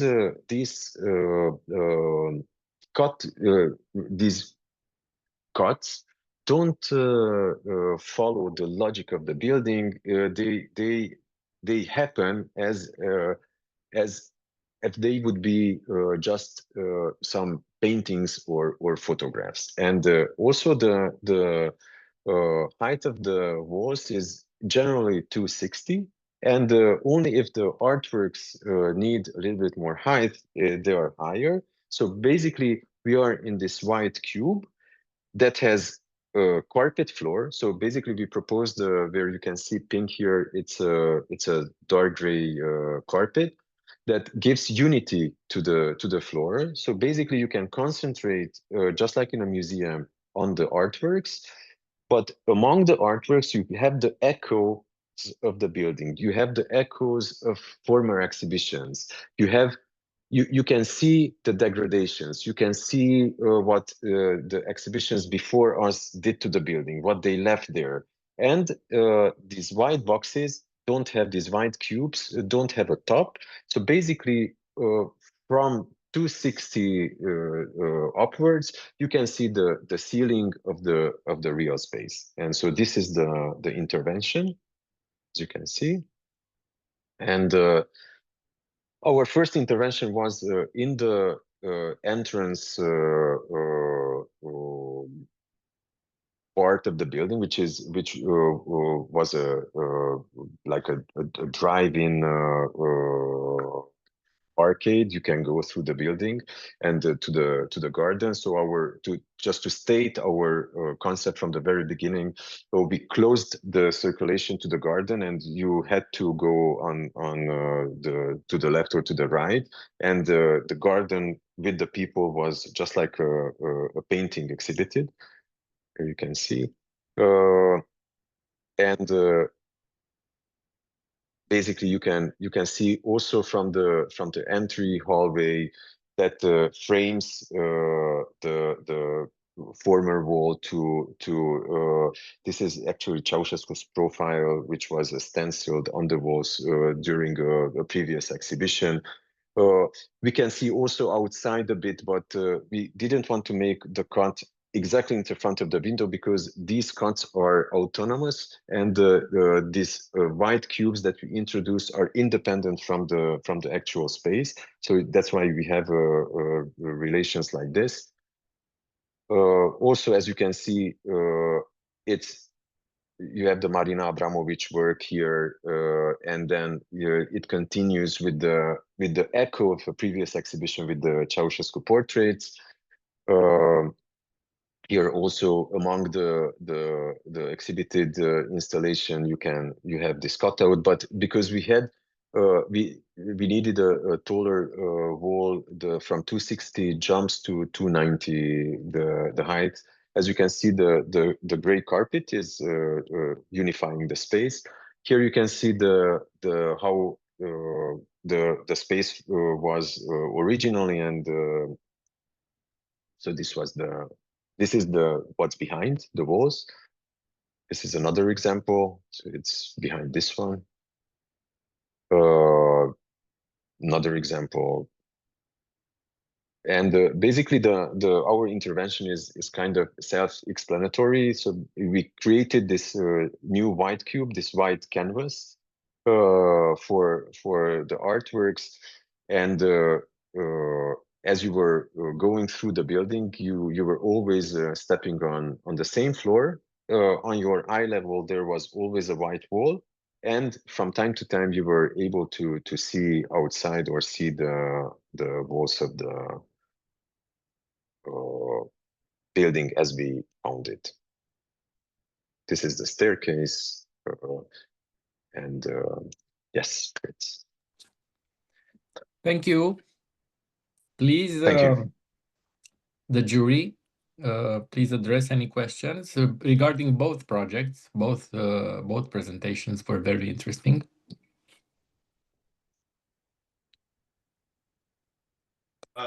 I really enjoyed especially the second project, the idea of having this kind of building inside the building, which is making the space. Are there some parts which are movable, or like, for example, in front of this window? No, nothing is movable. Nothing is movable, and as you can see, we didn't. We wanted to declare the independence of our new space by not following even the size of the doors. Our cuts are bigger. So basically, it wasn't a negotiation. It was a complementary attitude where we come into a building that we don't touch, we respect, and there is a dialogue between the much taller but very degraded space and our smaller intervention that is more functional, but also has its own personality by not respecting 100% the original big space. Did you think about also putting, I mean, maybe during the concept phase, some false ceiling? Because I mean, like, I see this as a kind of a projection of the space of the building inside the building, but there is no third dimension in this sense, right? So we wanted the people to the interior height of the first floor actually is almost 5 meters, and we wanted the people to feel unfortunately the pictures don't give you the sense of the space. But here when you have 260 and it's the immensity of the history, and that's why we didn't use the feeling just to give the grandeur of what happened there, and actually it's just like a reminder. In your project, there is a relation with history. Like the first one was a lesson of history, actually, for us. Exactly. So it's very coherent. Nice. Thank you. Thank you. Thank you very much, Mr. Attila Kim. I have sure about the first exhibit while listening about the history and about the transition from printing to digital. This is very thoughtful way of seeing the future, the past. I was wondering, and this is just an open question, because going to digital is a discussion I had some time with a person that is working with the archives. The problem with the present is that the present in 35 years from now, going forward, what we will be the digital, because we don't have any more printed press. We don't have, let's say, many things that we will keep in 35 years from the digital point, and how we will express, let's say, this ephemerity in 35 years. I think that there is actually I love books. I have a lot of I have a lot of books. For me, home means books, not furniture. And I think that there is a revival of print.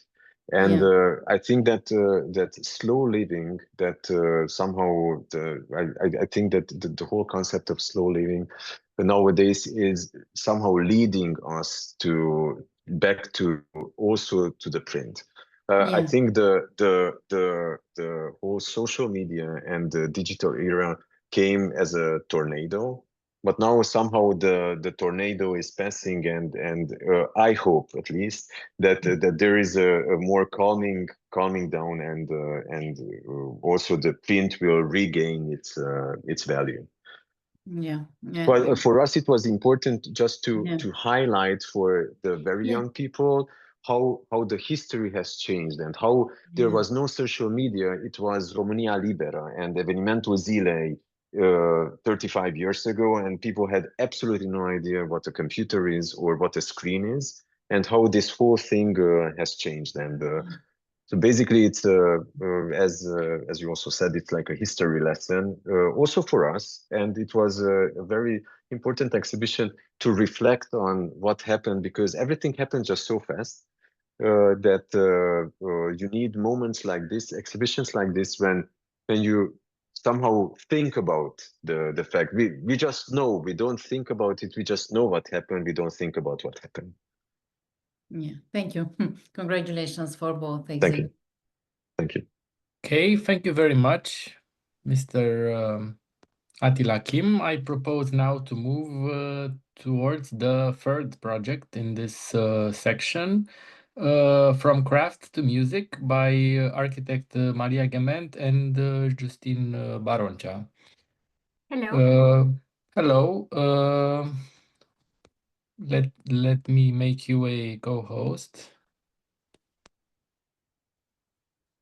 And if you would like to share your screen, please do. Yes, the project is done together with Justine Baroncea, Alexandra Müller, and Cristian Matei. Just now I'm going to share the screen. Just a moment.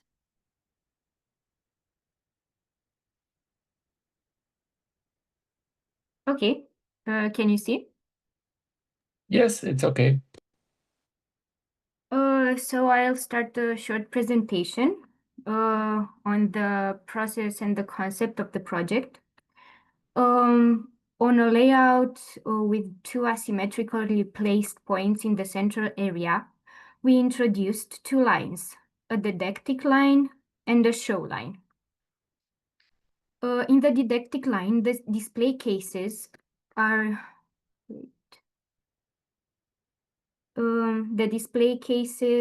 horizontal and embedded in the base of the display. In the show line, the cases are vertical and placed on top of the display base. We worked from the general layout all the way down to the spacers measuring 10 by 20 millimeters, including the design of the compact polycarbonate display cases measuring 60 by 100 centimeters, in which the violins and violas are suspended. The polycarbonate spacers separate the objects from the back of the case and give autonomy to the entire systems, which are here. The numbers are placed on transparent polycarbonate prisms so as not to interfere with the materiality of the exhibited pieces. The didactic line presents the process of making the violin.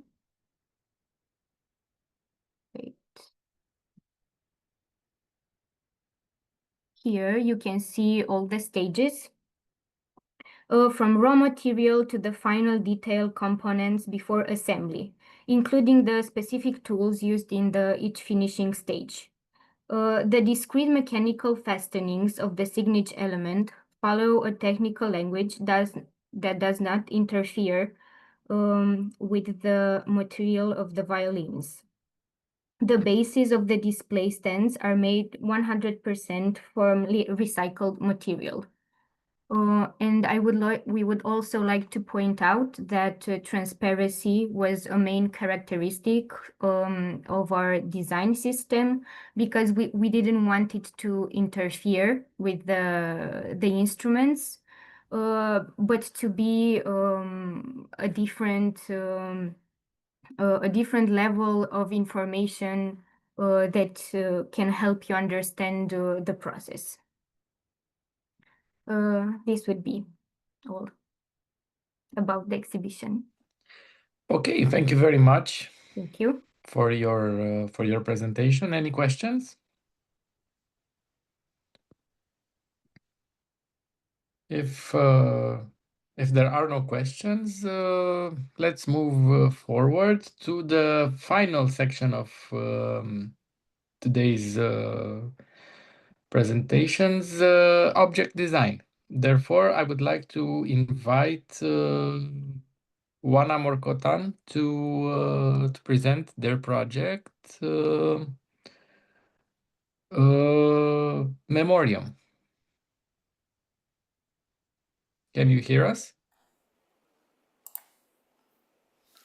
Hello, I can hear you. I will present the project. Oh, okay. Let me just make you a co-host then.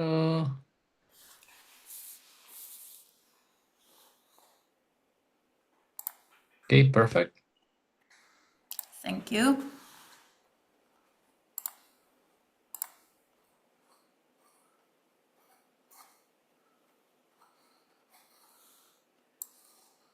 Just a moment.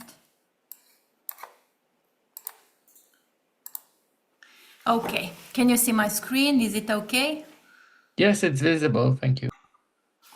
Thank you. So I'm very happy to present you Memoriam, which is not merely a piece of furniture, but it's actually an urban micro-museum designed as a tool to activate spaces with identity in Romania. So these are some details from the exhibition where we use it.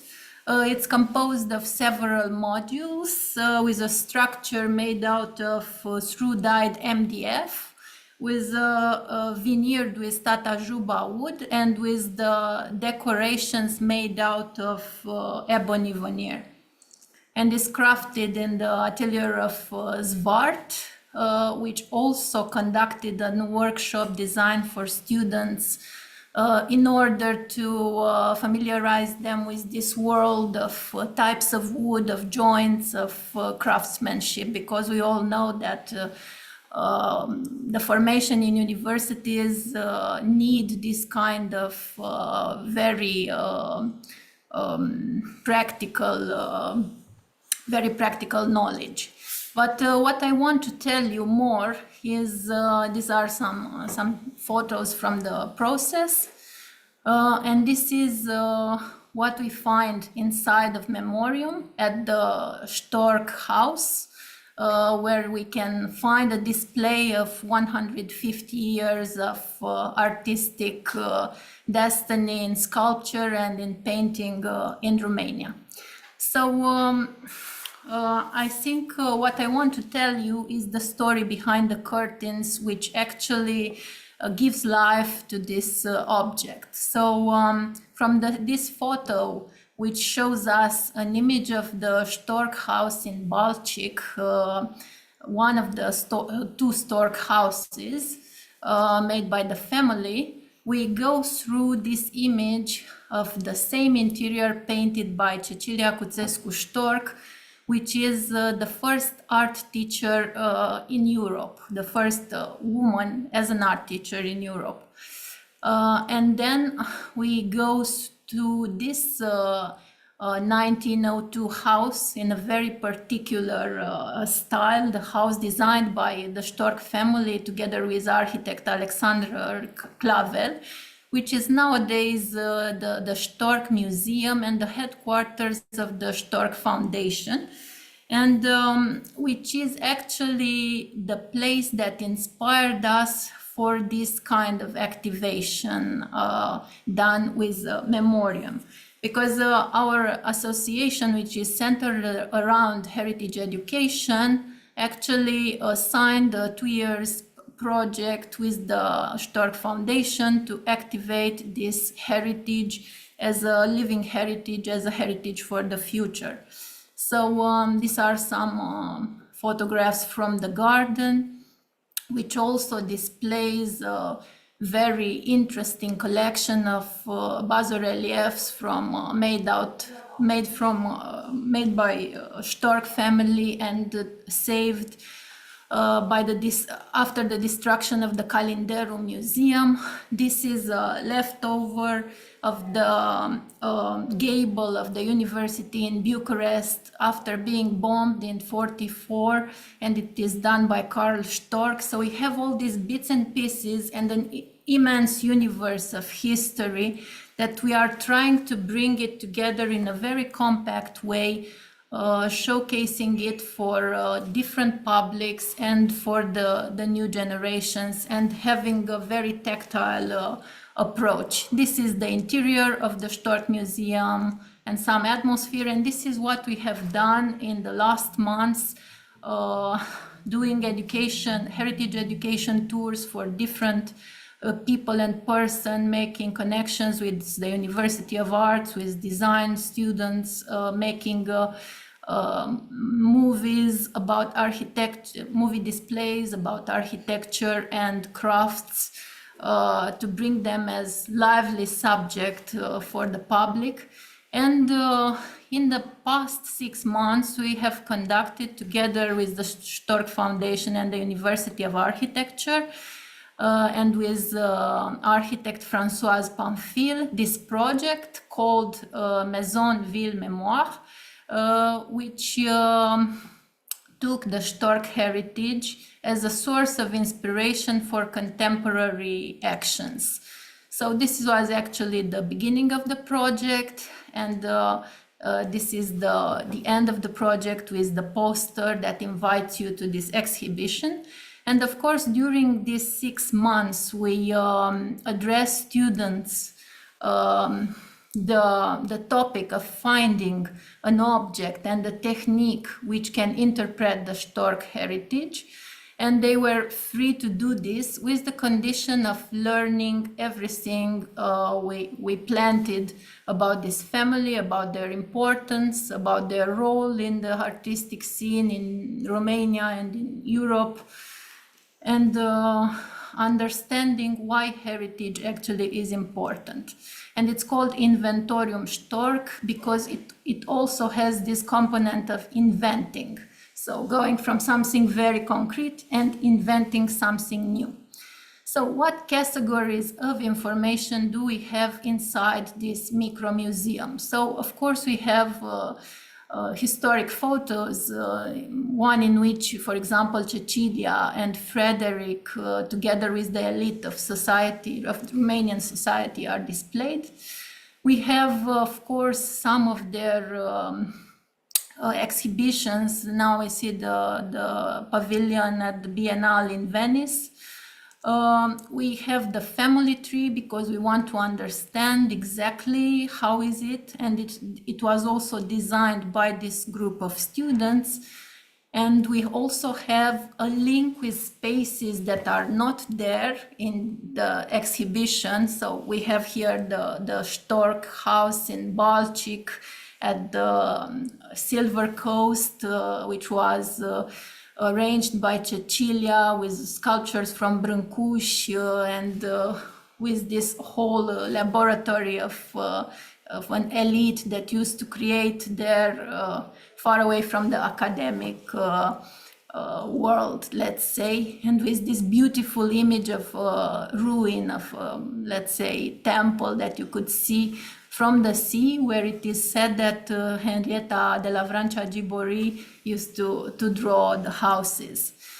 What do you find more in this memoriam? You find 40 years of artistic residencies, both sculpture and painting, and all the memories and interviews that we could conduct with the students, with remarkable Romanian artists like Silvia Radu, like Vasile cel Mare, like Darie Dup, and everything they could remember from the atmosphere and the space, because we have walls, but actually those walls were filled with a very different content.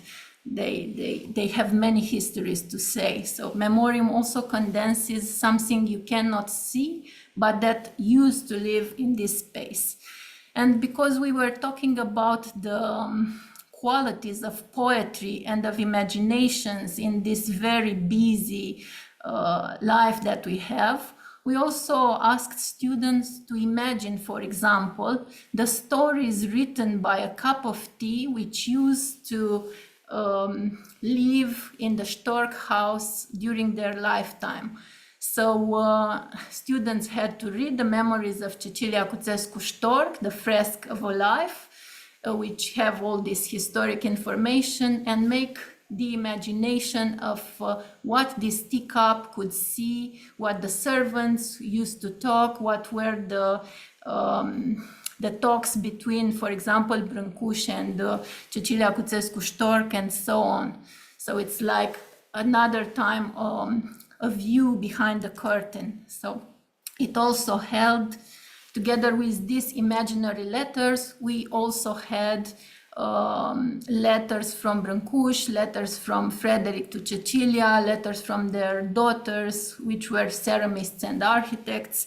So it was this way of seeing things. And because Memoriam wants to be a piece of furniture that it is used all the time, it is made out of modules. And after the exhibition was finished, we moved it into Cotroceni, in our headquarters, where it serves us as endpoint after heritage education tours done with different public children and adults, because we need a point where more than the things that we can explain by words and more than the things that we see with our eyes are displayed. So in this emerging archive of the Cotroceni neighborhood, we have incredible conversation and display and things that we want to exhibit, similar to the Museum of Innocence in Beyoğlu in Istanbul, done by Orhan Pamuk. Because for us, Memoriam is about heritage as a legacy for the future. So I will end up my presentation with this image of a community of a metaphor actually, and of a community that we're trying to construct around heritage as a legacy for the future. So I thank you very much for this. Thank you. Thank you also for your presentation. Please, any questions or comments from the jury? I have a thought, not a comment. It's a really nice project. I really love because I know this museum. I was there several years ago, and it's interesting to step on the foot, let's say, when to encapsulate all the roads of Cecilia that she traveled a lot across Europe, and also Friedrich. And also when I was in Galați, for example, and saw the palace made by Ion Mincu, the sculpture was made by Friedrich Stork. So it was really nice to have this encapsulated information, and then to have like a map to discover the roots and to see what you don't see usually in cities. So it's really rich, let's say, rich research, and very condensed in a very narrow object that gives us glimpses to go further and to search for the sculptures, for the roots. And for me, it was really nice to discover this story, and also your presentation. Thank you. Thank you so much for your comment. I think this kind of display is never ending, because the research is so large, and we are actually now constructing further with the Stork publications and with the next exhibitions. And I think this object will be useful in long-term projects. And last thing I want to tell you is the importance of this kind of condensed history for the youngsters, which were completely, how to say, not connected with history. Actually, as a consequence of communism, they don't know much about all the amazing persons that shaped our society. And I think it's a duty for us to make this link, and I'm very happy for it. Congratulations. Okay, thank you very much. Moving forward, I would like to invite Justine Baroncea to present their project Twin TRK, or Twin Truck, I guess. Let me make you a co-host. Hello, everybody. Are you listening? It's okay? Yes, we can hear you. I will share the screen.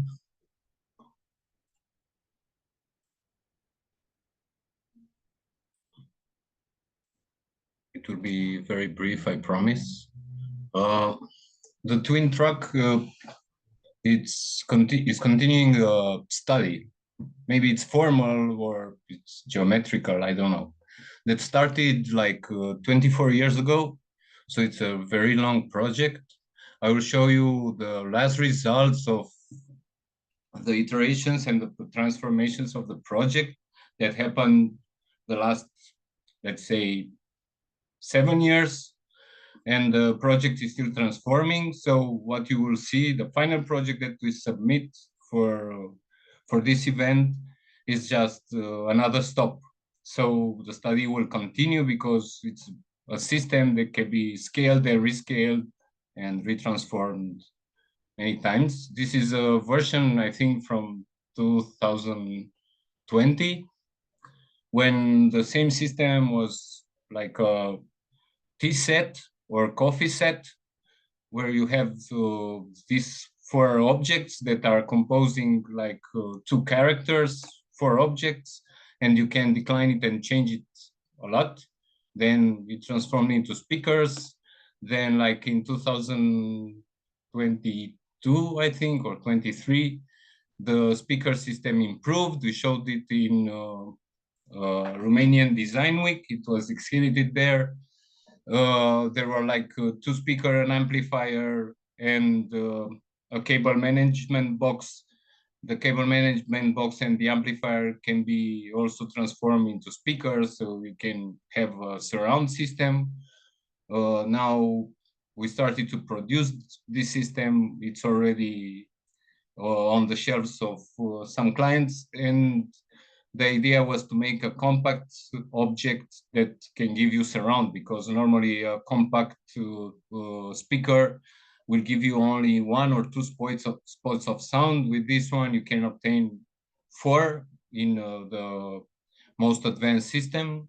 And then the twin track is the result of another hybrid, because the speakers that you saw there were exhibited in Romanian Design Week near some toys with wheels, and we say, what if we put wheels on the twin system and transform it into a collectible and into a game that can be also transformed in many ways and obtain with only 4 objects a collection of trucks. No mystery, this is it. And the system will go on. I mean, you can obtain trucks, trains, cars, whatever you like, and we'll do it in lighter and cheaper materials. It's work. This one is worked with another architect, with Andrei Angelescu, and he's co-author of the project. And with him, we'll keep studying it. Thank you. If there are any questions, but I think it's a very simple project. I mean, no mystery here. Thank you also. And yes, it was a very clear and concise presentation. But of course, if the jury has questions, please, no problem. Please ask.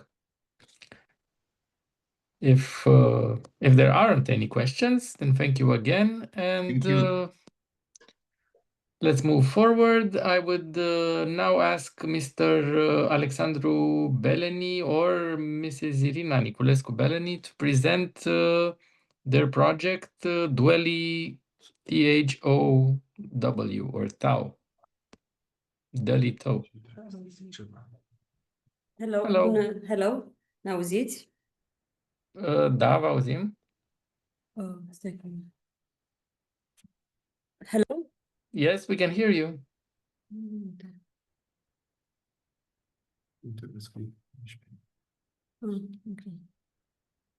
Hello? Yes, we can hear you. Okay, sorry, it was a technical problem. So we will present now with our project.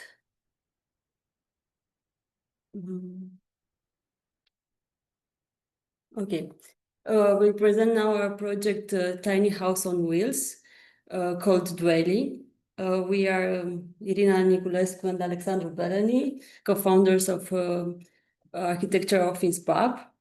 So first of all, what it is a tiny house on wheels. It is a house built on a trailer platform that is not meant to be moved too much. It is meant to be moved like once or twice a year. It's not like a trailer or camping house that you go on holidays and so on. It's mainly to have another extra space at your house, or maybe for HoReCa and I don't know, this kind of utilities. So in the beginning, this was our playground. It is a trail of 660 centimeters per 244 centimeters. So a 6.5 on a 2.5. That is almost 60 meters square. But if you add also the walls, we have only 13 meters square usable. So in this very small space, we had to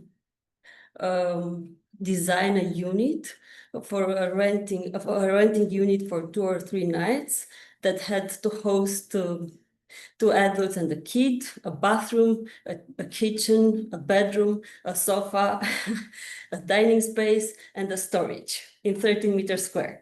And it was another restriction that we could only be as high as 4 meters, but starting from the ground. So it was also counted. We can also count the wheels that were 70 centimeters high, more or less. So in this very tiny space, like the first impulse was to try to overlay all these functions, to have to use the kitchen together with the bedroom, or to use the sofa together with the bedroom, and so on. But in the end, we decided that, and we made a lot of trials on this idea.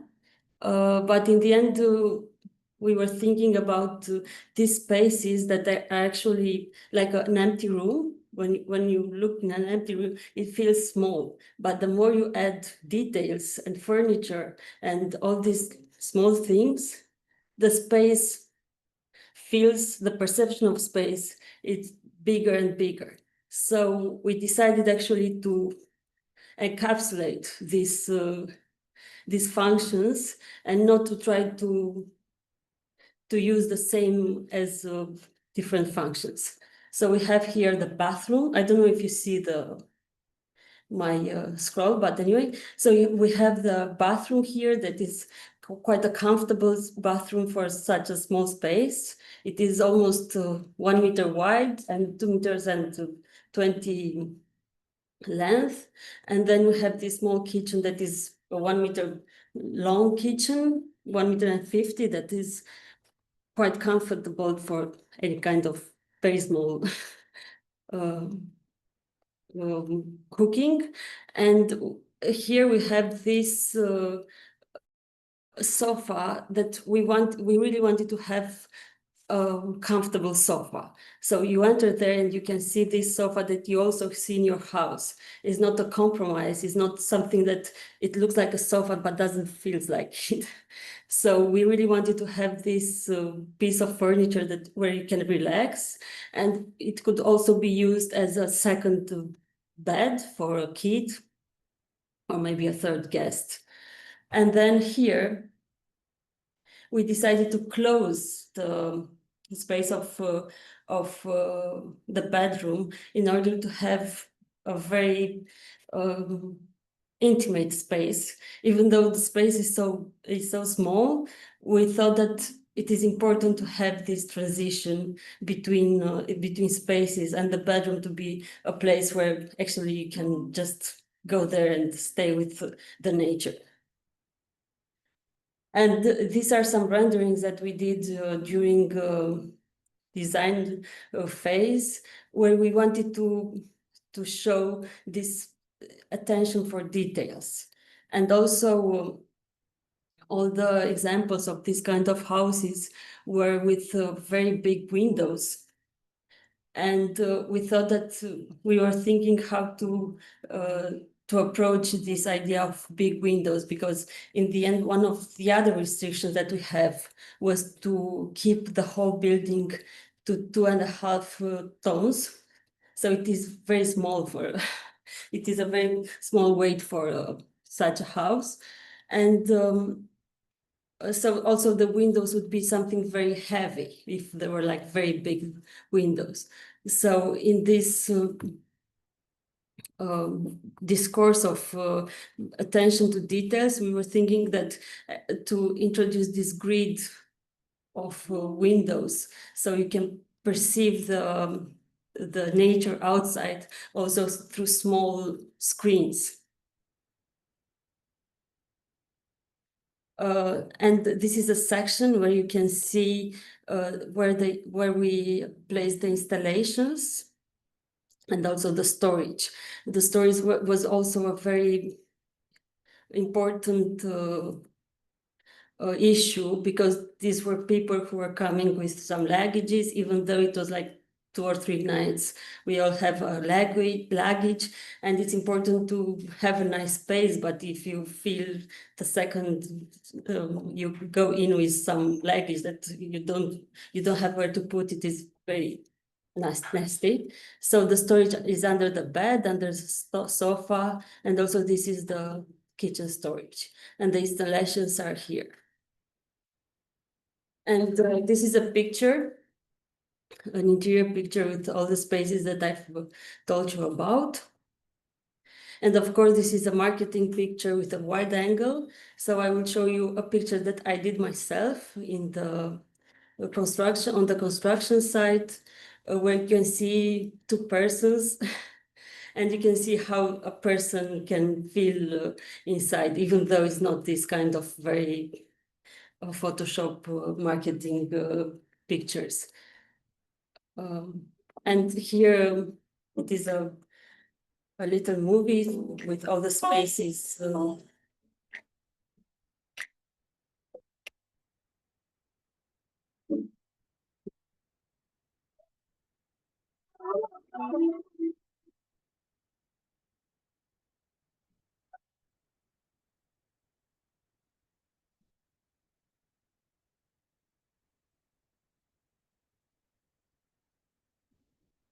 And another issue I would like to tell you about is the choice of colors.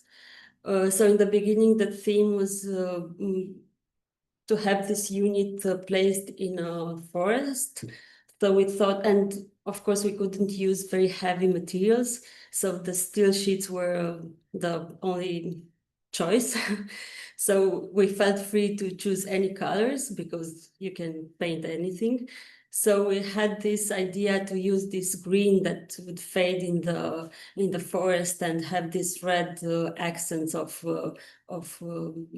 carpet wood. And I will let you with the last image that talks about the mobility of the house.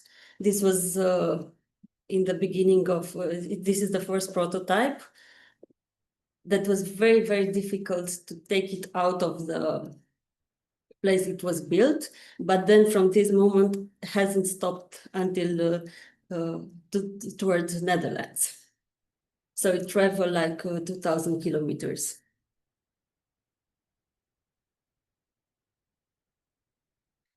So maybe it's important to add that at the end that actually we decided to submit this proposal to a kind of not in architecture but in design, product design, because it's actually somewhere on the border. It's a serialized product. What you saw now was the first prototype, but I think maybe another 5 objects like this have been produced since this prototype, and every time we have small improvements that we do to this object. And one of these advantages that it has is that it can be produced remote and then very easily transported to any location. So it's an ongoing process of improvement. Yeah. Okay, thank you very much. That was certainly a question that was raised during the judging period. I mean, why you chose to submit it in the object design, but you addressed this issue quite clearly, I think. Now. Yeah, I think because it's also that there was a collaboration between all the like the structural engineer and everyone. We had the feeling that it was actually almost like devising a mechanism. It has to be kind of integrated and so on. Yeah. Okay, any questions from the or comments? If there aren't any, then thank you again for your good presentation and very interesting project. And I would like now to move towards the last project in today's presentation session, Crângaș Herbarium by architect Cristi Borcan, Ilinca Pop. I will make you a co-host. Ilinca will present the project. Okay, I will make her a co-host then. Thank you. Ilinca.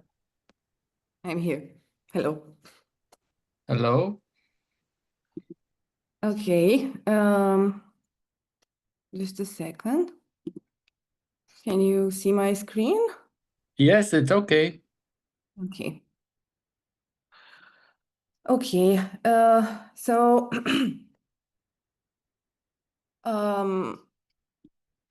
our project, I don't know if you see this, I will make it small. Okay. So the Krangash Herbarium is a project we devised in the framework of a wider European collaboration. This is our project in Bucharest, but we're partners with Barcelona and Krakow, who each did an artistic intervention in their city. And the Krangash Herbarium is a collection rather than an object, a collection of informal practices and stories about the gardens by the block in the Krangash neighborhood. We perceive this as a system of practices which contribute to the silent sustainability of the neighborhood. And we wanted to, on the one hand, showcase how rich and valuable are these practices, because they're very fragile in the face of civilizational practices and erasing everything that there is to replace it with new standard design, landscaping design. So these gardens are valuable from this point of view, and we wanted also the community to acknowledge their presence more consciously. I'm going to talk a bit about how we conceived this object, because the object was not designed, but it was co-designed. It was a participatory design process.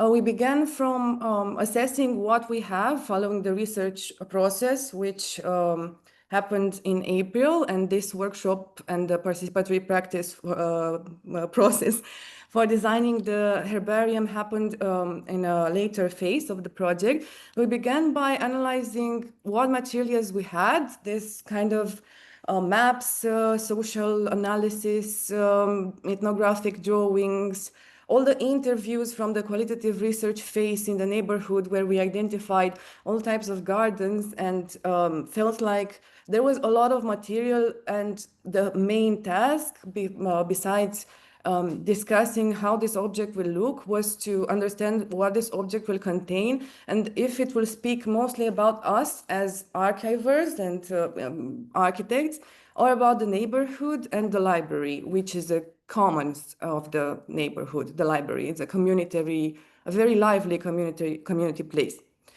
So we had all these very hermetical materials from the research phase, which are usually never exhibited to the public. And we decided to involve a group of 5 students from the university in the 3rd year. We discussed the materials we had and started to sort them.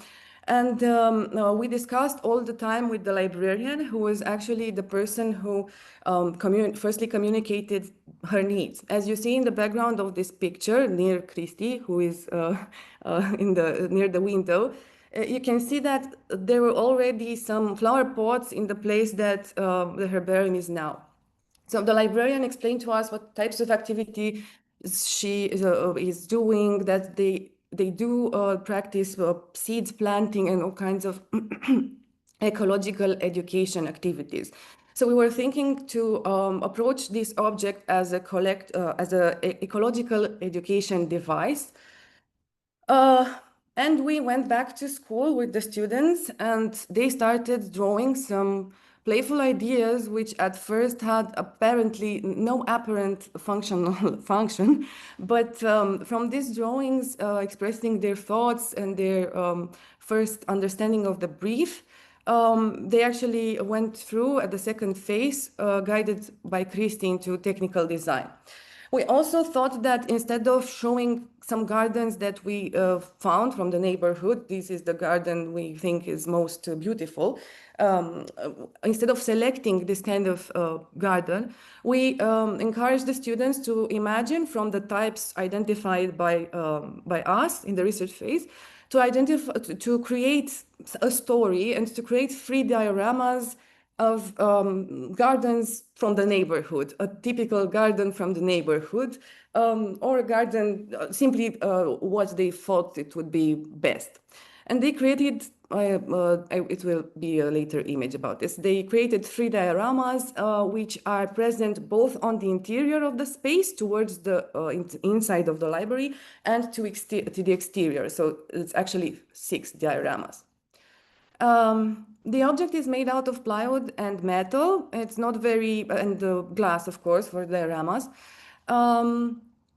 So just these 3 materials, and Christy, after all these workshops and debates with the librarian, Christy drafted the technical project, and it was then put forward in production at Atelier Ciprian Manda, who improved it sensibly with some details which I think were pretty amazing, that ensured the dioramas to maintain a gravitational, to become fixed in their place through this detailing on their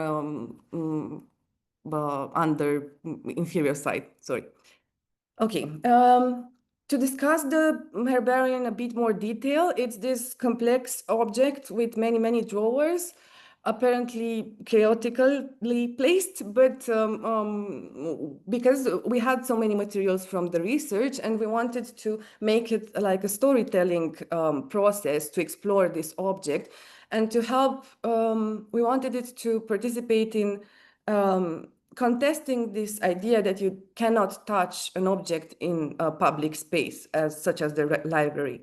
So we organized it into 3 registers. The first register is this one with the dioramas, which acts on this side as an interactivity mechanisms, because you can draw them out. And on the other side, they attract attention to the public, and they then they can come inside to see what that is. And then the second register with the little drawers contains mostly our research materials. Here in the first drawers, there are ethnographic drawings done on the site with containing real situational relationships on site and displaying some gardens. Those are used by children to as a coloring book. On the left, there are 3 drawers with postcards showing different gardens, different activities, informal practices in the neighborhood. And here in the little drawers, like plates, are some flower species done in a cyanotype-like technique. And instead of the name in Latin of the plants, there's a story from the neighborhood where people state, I have this type of plant reminding me of home, and so on. I forgot to tell you that this neighborhood used to be mostly an individual housing area, and during the communist period, the houses were erased and replaced with blocks. So basically, people were forced to live into a type of space they were not necessarily familiar with, and many of them are the ones, many of the people living here are the ones who had these gardens before the 80s. So they have a lot of knowledge, ecological knowledge about plants and their preservation. Another thing which is worth saying is that on the upper side of the object, there's the title, Herbarium, Crangraș Herbarium, using the same volumetric letters that can be found on the facade, which is a reference to this heritage of the library. And a few of the actually, the only thing that remained from a design point of view as a reference, because in the communist period, this kind of object was very common. There were modular or simply standard objects to be placed inside libraries, but none of them still exist. Most of them had this kind of drawers, and the materials were a bit similar. but we wanted it to be durable and well made. So we we used plywood and metal. After bringing the herbarium into place, we held a public event where there was a workshop with children who did their own dioramas, and they are now thinking to replace our dioramas with some bigger one made by the community. And they, the librarians used this object to put their flowers on top. So it's becoming more and more part of the place. And we heard from parents in our assessment workshops that it is clear that it contributes to an educational process about neighborhoods and wider understanding of ecologies, not simply as plans, but as whole systems. And I just want to add about the internal organization that these postcards are connected with the drawer under the report. So here you have the thin register, like these two ones. And under this drawer, there's another one, which is it's bigger. And inside this drawer, there are some maps printed on plexiglass with areas of the neighborhood. We try to divide it into some aisles, urban aisles. And in these drawers, there are postcards, like I told you, with images from the neighborhood, from gardens and such practices. And each postcard has a small label. There's a dot which varies in color and the label, and then you can connect the postcard with the map if you want to. In this way, working as an exploded diagram, which otherwise would have been perhaps very conventional and less immersive to the public. And another thing I want to add before I end is that in Bucharest, there are very few public spaces left with this kind of transparency, featuring this kind of transparency, where your eyes can pass through commercials and other kinds of parasitic elements. This thing was very appealing to us since we had to place our object in this cramped space where a lot of furniture is present.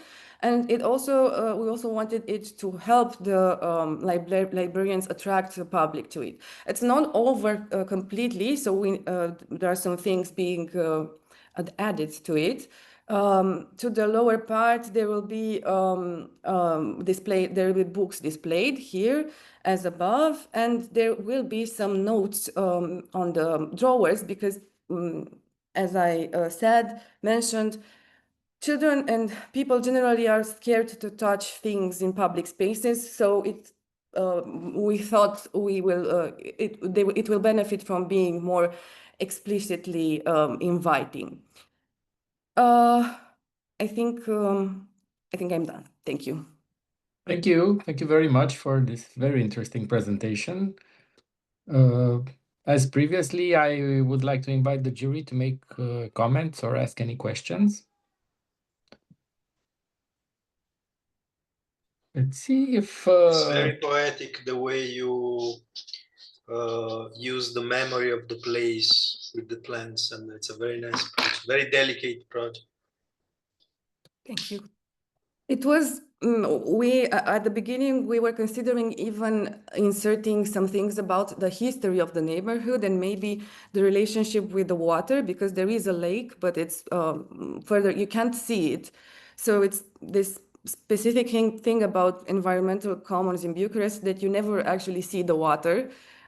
You just sense its presence, but then it would have it would become very crowded, the object itself. However, we are exploring opportunities to replicate it in the public library network in Bucharest, and we held some workshops with interested persons from their network, and they were very excited, but the object itself and its context, contents will certainly differ because, as you remarked, this is very place related. Thank you. If there are no more comments or questions, this marks the end of our session today. These were all the projects. I would once again like to thank all of the authors for their wonderful presentations. And I would like to invite everyone to the Architecture Annual Gala, which will be 2 days from now on the 17th. So I hope to see you all there. And this is pretty much it. I will stop the recording right now.